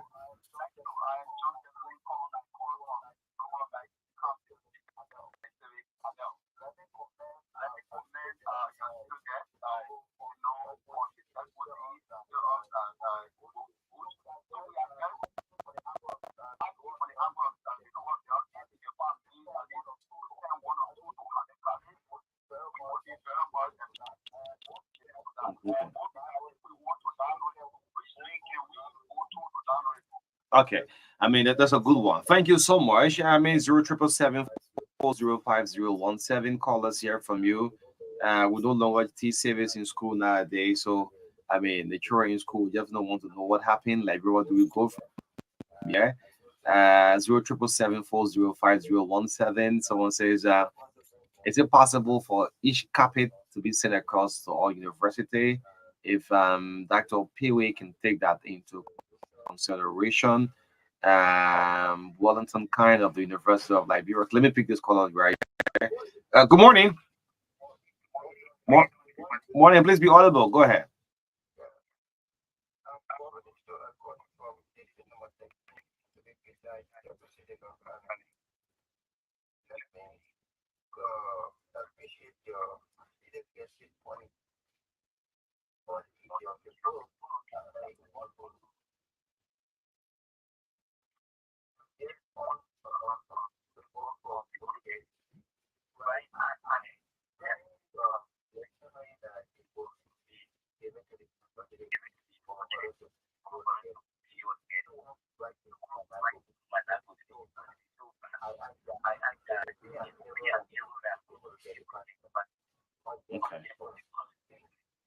Okay, online, the online link. Okay, I think you'll make mention. Yes, you'll make mention of that. Okay, thank you. 0777-405-017. We'll see if we can take 2 more calls up. Yeah, if I just can go from calls coming through, then we'll go back to our guests. Yeah, listen to the call-ups. Appeal into you. You should find a means of the ordinary people to at least have a copy of this book. I know when the book was published, it was put into groups that decided to send it out. Amazon has it on their website, and Google carry it on their website. Amazon, if you get it, Amazon, you can download copy of the book on your e-reader or Kindle or iPad. You can download it and read it. The hard copy is what it's difficult to ship to Liberia, but we are working with organizations to see how we can ship it to Liberia to have it either in bookstores, but we're still working on our process. The few concern of you crossing across from sending a book across to various counties, the counties that have many colleges attached to them, instead of just focusing on the state-run university. The 50 copies that are brought, difficult to distribute. It's difficult to distribute. But what I plan is that I can see the colleges that are calling right now to see if I can at least send 2 copies. Is it possible to have some of them placed in public libraries where people normally go and do research and at least have a copy across? Your team can help you work along with that, identify public libraries across the country and just send one attached to it. Definitely, that's what if I can find the public library, I won't mind to leave copies in each of the public library. But the focus is let's give it to the university. They are the first group that I wish will have copies. Okay.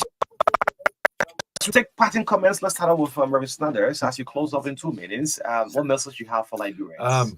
You need Jesus just as much as people in America do, and praise God for the church and the believers here in Liberia. Stay strong. God's with you, and God is moving here in this country. Okay. Finally, normally, although this doesn't have to do with politics, but let me joke you on this one. Right after elections in America, you'll see the politician will say, after considering defeat now, will say, congratulations, God bless America and make the country great. That's why been defeated. God bless the country and make the country great. Yeah. It's so rooted in our country and in our culture. People truly still in America, the vast majority are Christian and have Christian morals and values, and they want the country to be successful.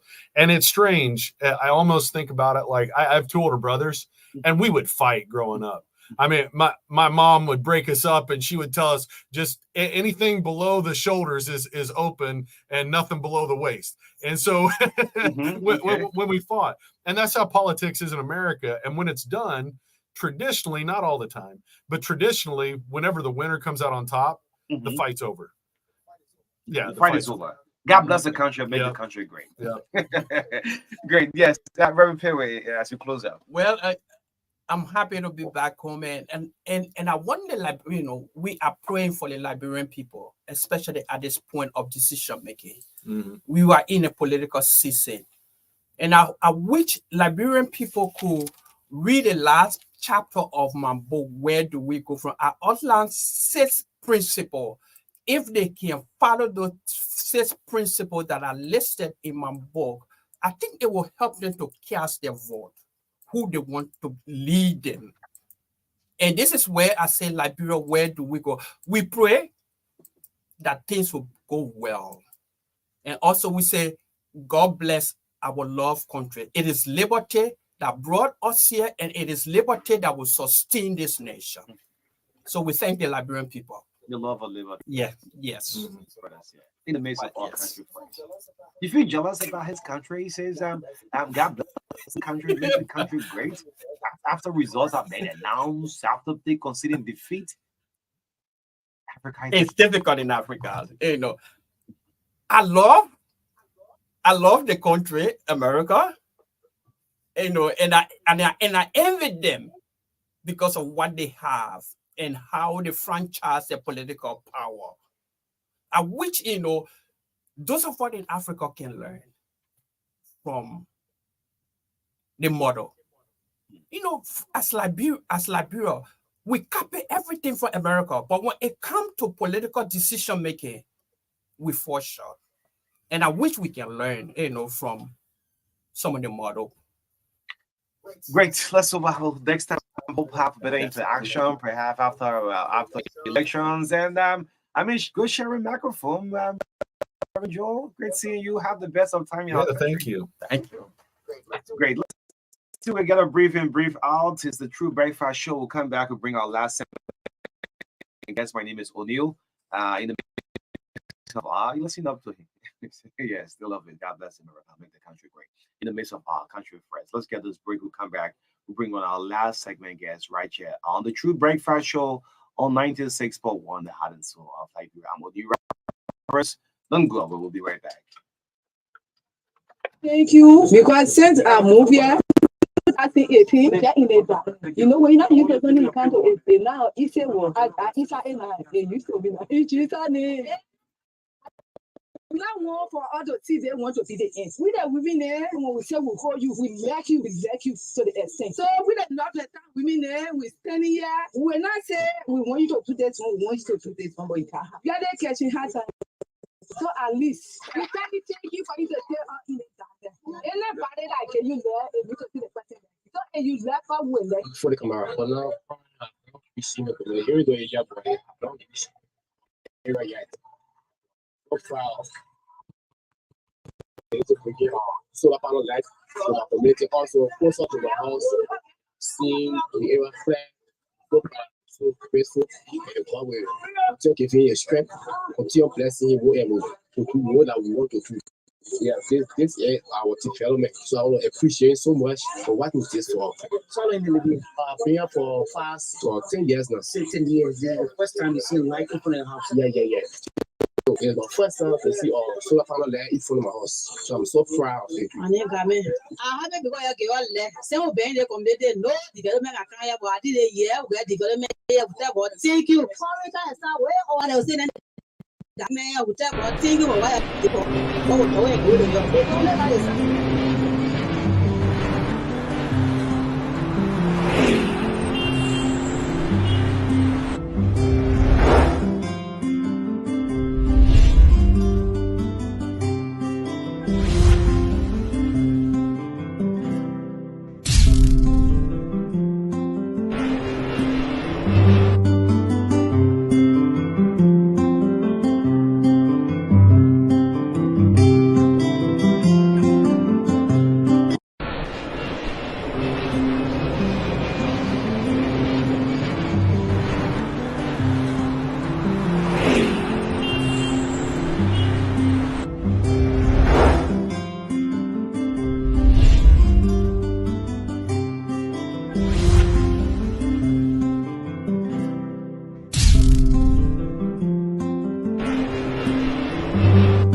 Starting today,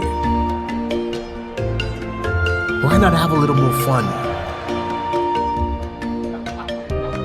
Why not use money this easily?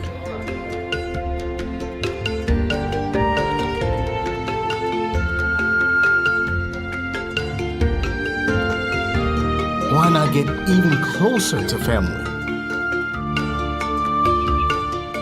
Why not work how you've always wanted?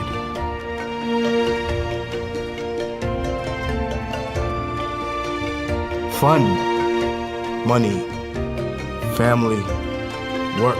No network keeps you connected to it all, quite like Orange. It's all about what matters to you. Orange. Starting today. Why not have a little more fun? Why not use money this easily?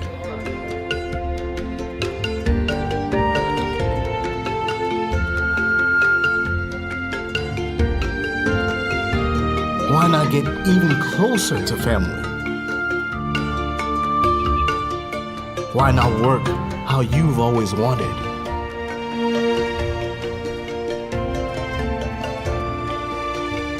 Fun, money, family, work. No network keeps you connected to it all, quite like Orange. It's all about what matters to you. Orange. Starting today. Why not have a little more fun? Why not use money this easily?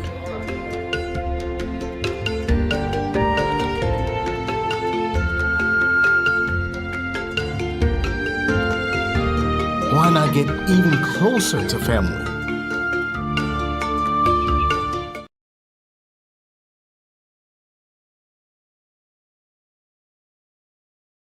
I'm from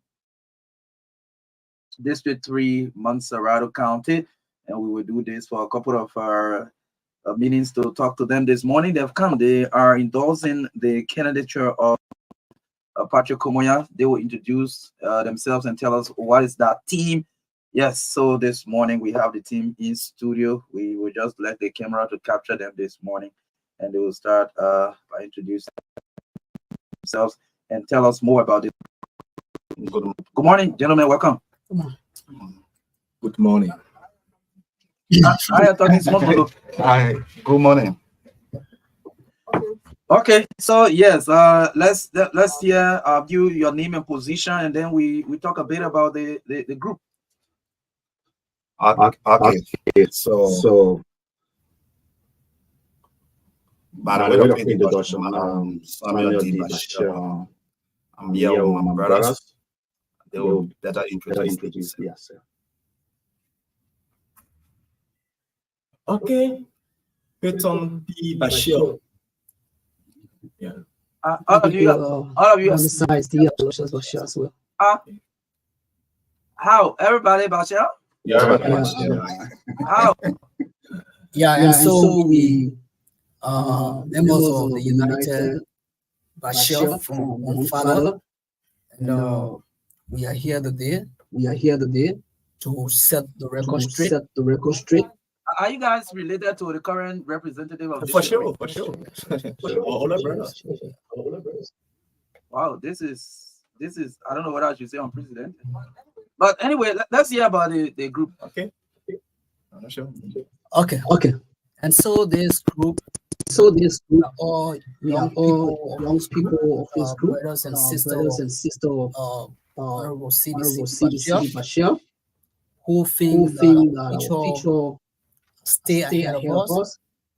We supported Honorable CDC Bashir, who happens to be our own biological brother, 2011, on a basis that we thought 2017 rather. 2017 on the basis that we thought he would bring change like we wanted in the district.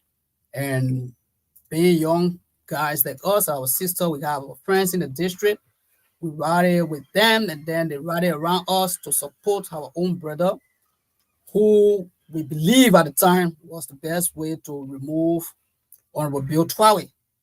And by the help of God, we were able to succeed. So now counting forward, having friends supporting you, and then coming back to them and saying that your own brother has failed you, coming to talk of the people, then you want to take a step back. Then we say, no, we will be brothers like we are, but then politics, we get a long way to go. We can't keep bringing this, our own brother, to the people while he's there doing another thing before the history judge us wrongly tomorrow. So we group ourselves as brother and sister who do not believe in promoting field leadership again. Like when you see on my shadow, you will see leadership or relationship. That's the motto of this group. So we take leadership. So how do you call the group? This United Bashir for support of Patrick Komoya. Well, this is somehow strange. The African people have this saying that blood is thicker than water, from the tree can bend but it can't break. But I mean, politics, I mean, your brother is a sitting lawmaker and you are going against him. I mean, what calculation have you made that even after the electoral process, your brother will still be your brother? Yeah, so for us, we are looking at the nation as a whole. Now, we are all brothers. Yeah, it is true. But if you are doing the wrong thing, we will be there to tell you the wrong thing. Looking at the situation now, yes, it is true that he is our brother, but he is not looking at us as brothers. The district as a whole, the people voted for you. There should be a change. we are young people. There are a lot of young people in the district. They need education. Your platform you came with, you are contrary to your platform. So we. The man got a school in the district providing Yeah, it education. is true. He have a school. Wow. Let's just look at the university that have accreditation in 2016, and they just put up graduates. The process. Yeah. So how many years you think a person will go to the university before graduating? Looking at the level, you have 4 years to spend at the university to get BSc. So if there is any addition, you go maybe 5 or 6 years, but you can go 7 years. Yeah, in short, let me try to come in. Okay, Peyton Basha once more again. Yeah, you asked a good question. Why is it that the Bashars coming out today speaking against their own blood? Yeah. In short, let me tell you, if you don't ever anything, give it out. Small shame is better than big shame. And secondly, Honorable CB Bashar, who is our blood brother, he lied to the district. He also lied to the family. Yeah. Okay. I will give you points. Yeah.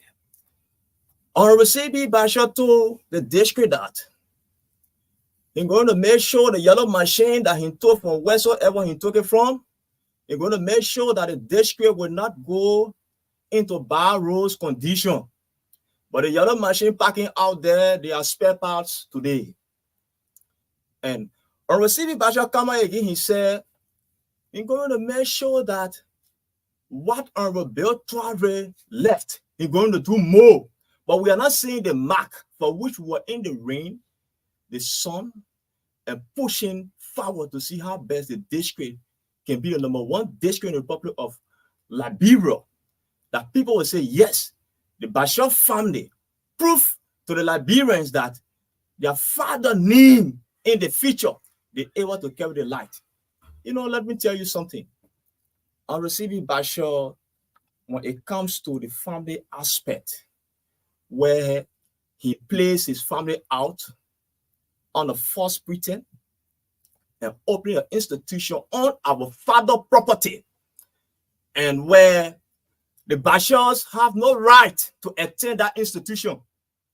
I think if you name me the institution after our father, the David G. Bashar senior school system, I think we should be there. We have a wall there. Our children can go there to school. Our children have the access to learn. But when you're having to go there, you will pay. And secondly, look at the man. The firstborn in the Bashar family, Jion Bashar, Honorable Patrick Kumuya, is the one that taking care of Jion Bashar child. She's on Honorable Patrick Kumuya wall at the school. Familiar. So we're not here to joke with the with district #3. So you think your brother has failed the family? That's the first thing, and you also think he has failed the district. Exactly so. Yeah. So Honorable Bashar have failed the district. So based upon our research we have carried on in the 11 community of district #3, we have discovered that Honorable Patrick, for each community we go, and having to bring a topic up, who is the best, they will point to Honorable Patrick. And we engage Honorable Patrick and also question. Honorable Patrick is a man that is a human center. Honorable Patrick gave rooms to questions. He is willing to listen to the cry of his people. Honorable Patrick, meaning is a God-fearing man. For each time you go to Honorable Patrick, he will always encourage you.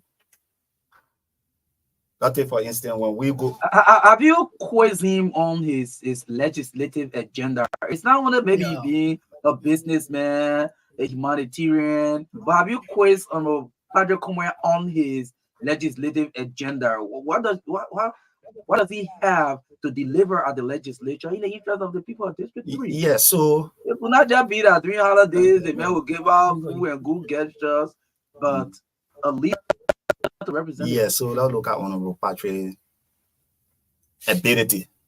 Now, Honorable Patrick is one of the men in the district. He is the only that have the highest scholarship within the district. You getting it?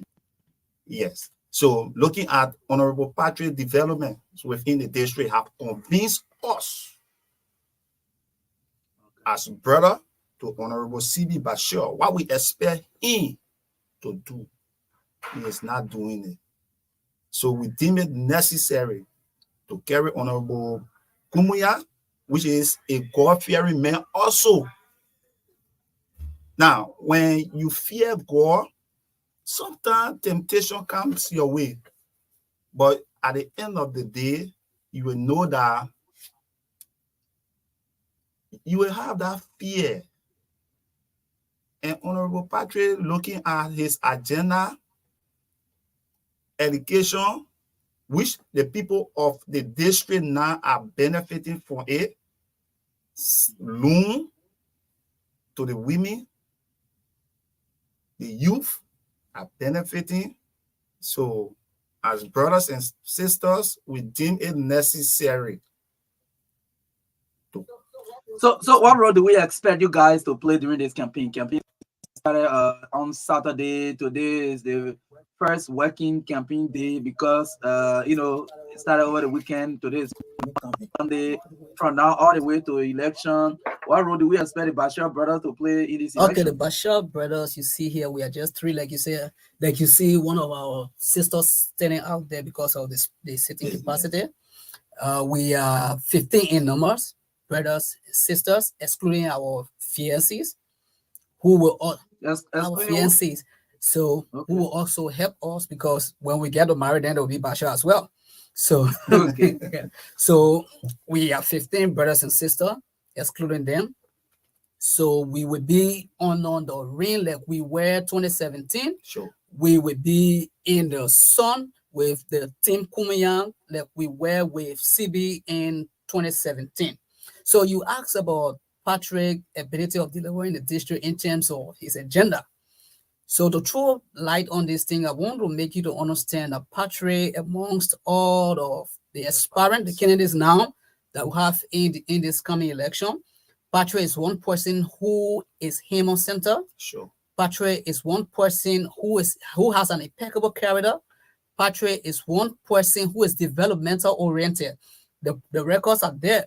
When you go as far as 2010, you will get to understand that the construction of the Portland Community Health Clinic was through party intervention. Sure. That is just for health. When you check back as for security, you will understand that Patrick bought a parcel of land and helped build the Portland police station there today, that which most of those citizens who are there are not living in fear again like before. Now they are living at least, even though the lawmaker now he's doing different things there, not promoting the security there. Sure. If you come to the human interest, you go to LBS community far back, you will understand that on Patrick Kumayan helped build latrine there. The people are not doing way bad thing again where you just defecate all over. So on Patrick Kumayan has this ability of delivering. You talk about the three cardinal responsibility of lawmaker. Representation. If this guy is intervening in all these things helping the community, then you want to say he can't represent the people. He can represent the people. He is qualified to represent the people. So the issue of representation, the people of district number 3 have no need to worry about that. They have a better person that will see to it that they are properly represented. You come to one of those cardinal responsibility of the lawmaker, oversight. Oh yes, as long as the man has the ability to represent his people, that means the light that people can complain today. Today, the lawmaker who was elected because he said he would bring light to the people, he's not telling these same people that he's not telling these same people Excuse me. Somebody's phone is Yeah. making. Please put it on silence, please. He's not telling these same people that, oh, the government they voted for that the government mail. So Nana, I want to bring Leo. No, you go down why you went there for. You went there to have an oversight responsibility over the light. Why LEC has not gone to your people, call the people, talk to your colleagues, and let them call this person responsible for that to have your area connected, but not telling the people, going back to the people that are crying on them again, why the people should be crying on you. So Honorable Patrick Kumaya will have a very good oversight responsibility for his people. And lawmaking, oh no, you can't tell me the people of Labrador have benefited through district number 3. Oh yes, do the research, Chief. You can't tell. So, Bashar brothers, what role will you be playing in this campaign? We What do you will be expect? campaigning under the rain, under the sun, with the team to ensure that Honorable Patrick Kumaya and the people of District number 3 gets a proper representative.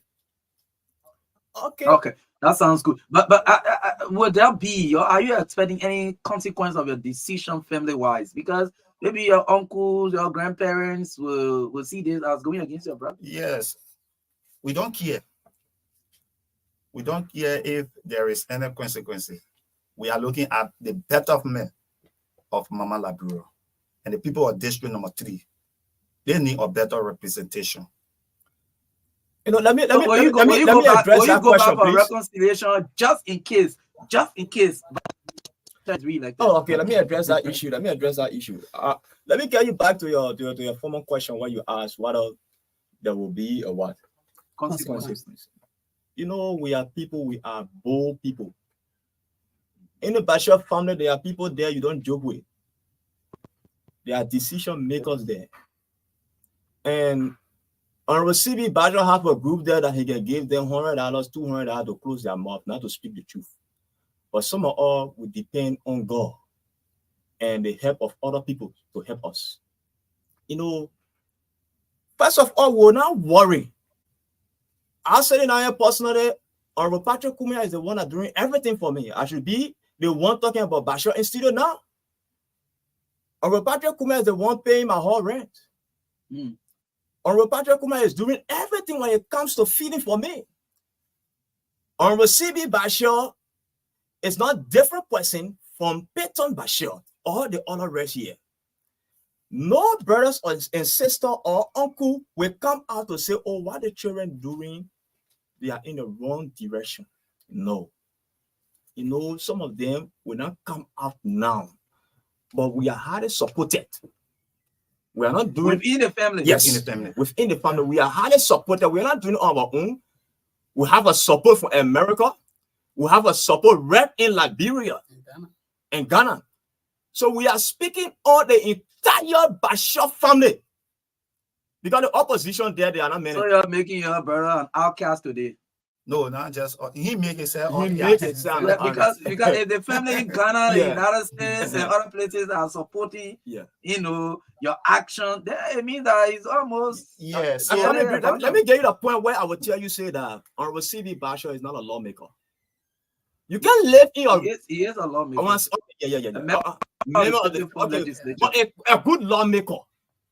Okay, let me correct the English. He's not a good lawmaker. He's not a man to follow the principle when it comes to the lifestyle of good leadership. You're slapping your own brother in the face. I agree. I'm not a friend. I'm speaking the truth. I'm speaking the truth in slapping himself. How can you live in a one room a certain lawmaker rating? After placing your brothers and sisters outside, and you have nowhere to place them but living in your one room where children will be disturbing the class, I call that place classroom.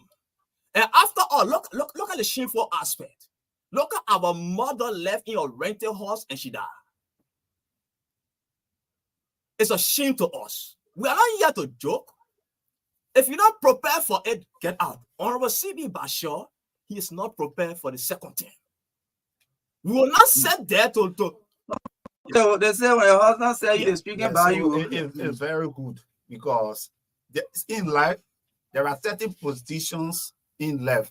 There are responsibilities that when God gave you, you have to pray and ask for God intervention, for God protection into your life.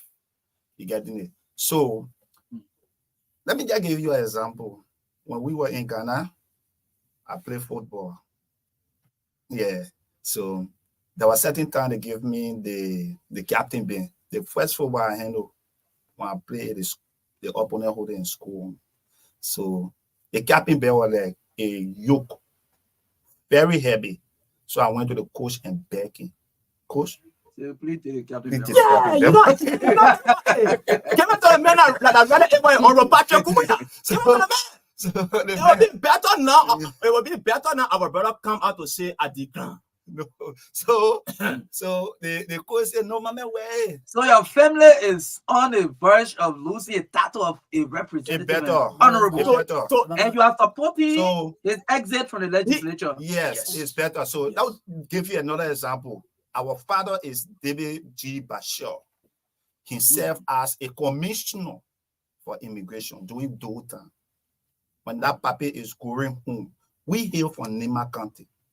When that man is going home, when the people hear that David Bashir is coming, they will start shooting single barrels. But I bet you, that's if we go home to celebrate the papi. The papi went Nima County and brought his brothers and sisters, put them in the immigration, put them in the military, found ways for them. The people say, through Crayfish survive. You get it? We're not begging CB to say, oh, put in your office. No. But there are opportunities. You can talk to people. You getting it? I have a first degree in accounting and lecture at the AME Zion University. I also lecture at UL accounting. You getting it? And we're not begging you. We were there for you. So if God get reason of blessing people, fingers are not equal.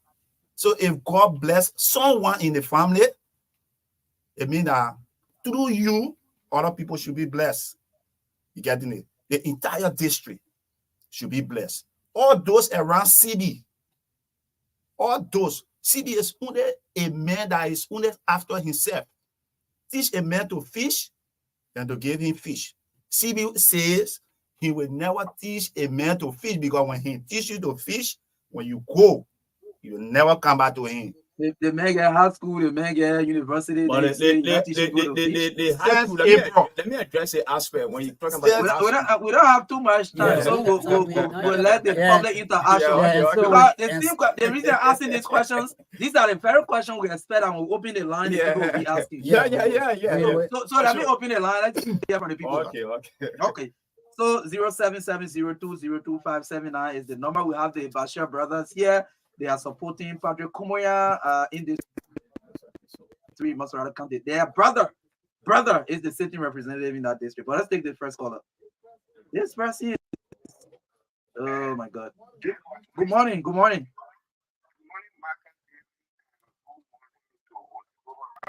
Good morning. Go ahead quickly.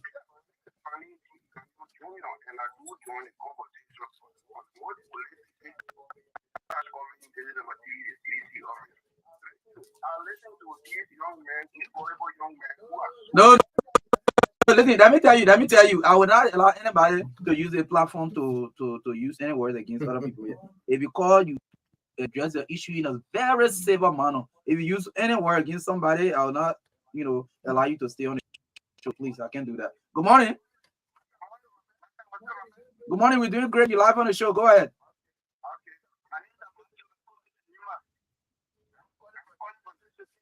Go ahead.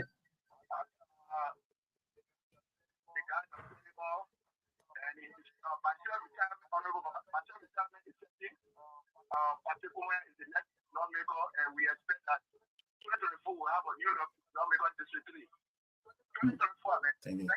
Okay. Good morning. Good morning. Yeah, I'm Jackson T. Toy calling from Webland Western Community.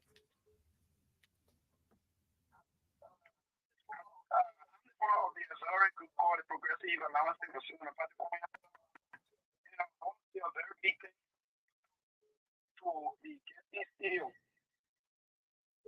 Yeah, telling the man, thank you. 2029, when Padre Kumuya, for example, if he's successful, if brothers come out to say, what would you guys say? Sure. Okay, let's take other callers. I mean, that is team camp. So, good morning. Good morning.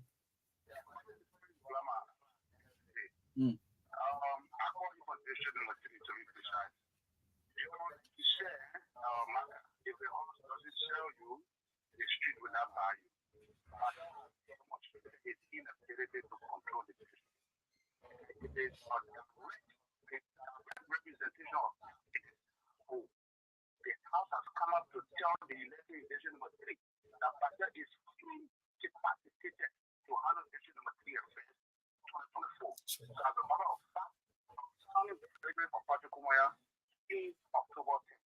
Thank you very much. Okay, good morning. Good morning, go ahead.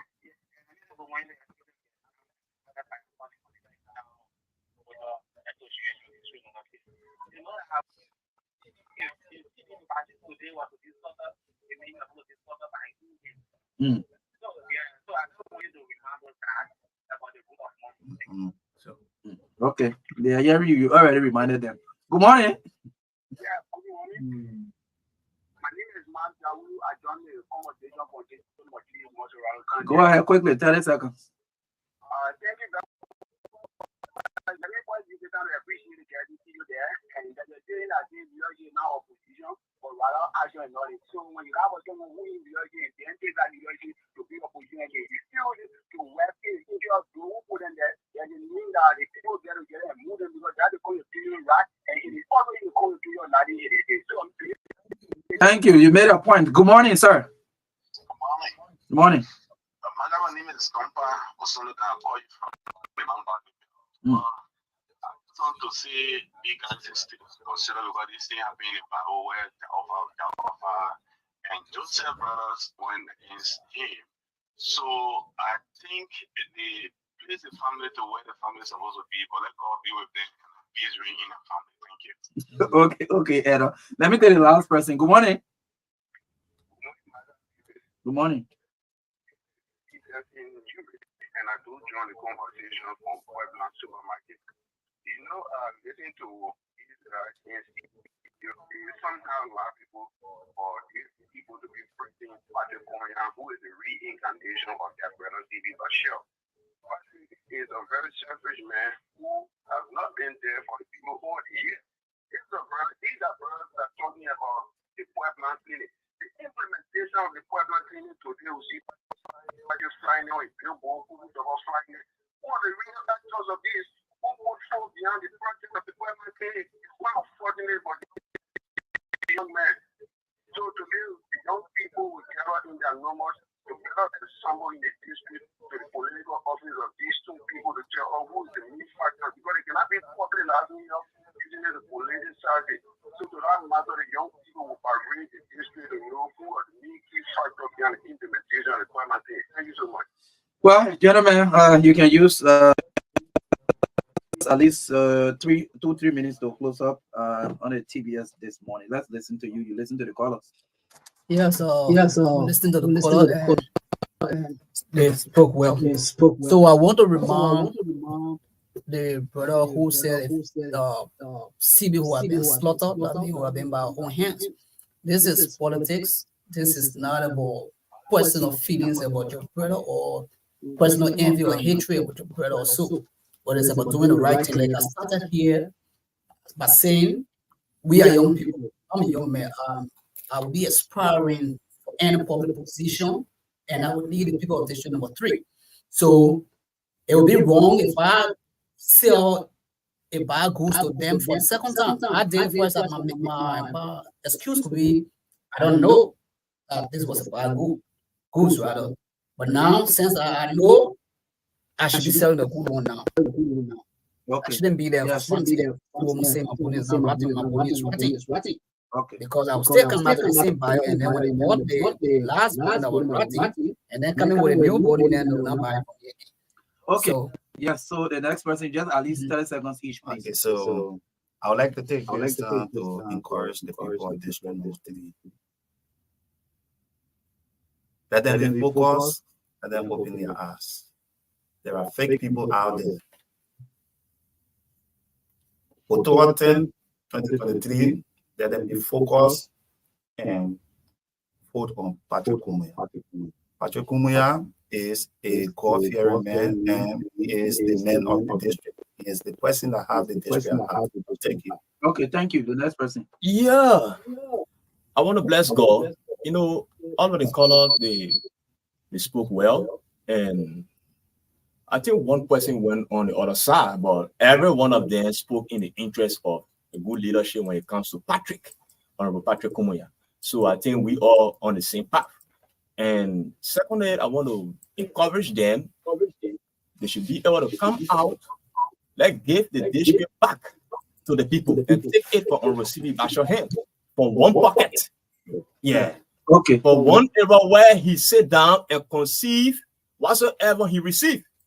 So Honorable Patrick Kumuya is a rightful person. We're not looking about we are not looking at people who come in and say they can spread money around, do them, but we are looking at people who live in the district when Honorable CB Bashor, who is the present lawmaker now, carrying the district upside down, all kinds of way, but he's still there making things to be on the red path. Okay, thank you. Gentlemen, thanks for coming. Yes, they are the team, they're brothers of the current lawmaker supporting another candidate against their own brother. According to them, the brother has failed the family and also the district. So we normally don't do this, but we are constrained to give just at least 5 minutes to one of our brothers who have very serious emergency issue. So at least just 5 minutes will give you the opportunity to say exactly what is happening. I think it's about a serious medical situation with his wife in India. So we'll just open the line just briefly and give you the opportunity to just say exactly what is happening.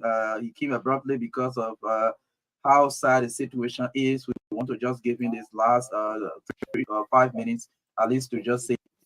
So just go straight to the need cross of what's happening now, because we don't have the luxury of time for you to explain the genesis of everything. So yes, you can tell us exactly your name and then yes, let's hear you.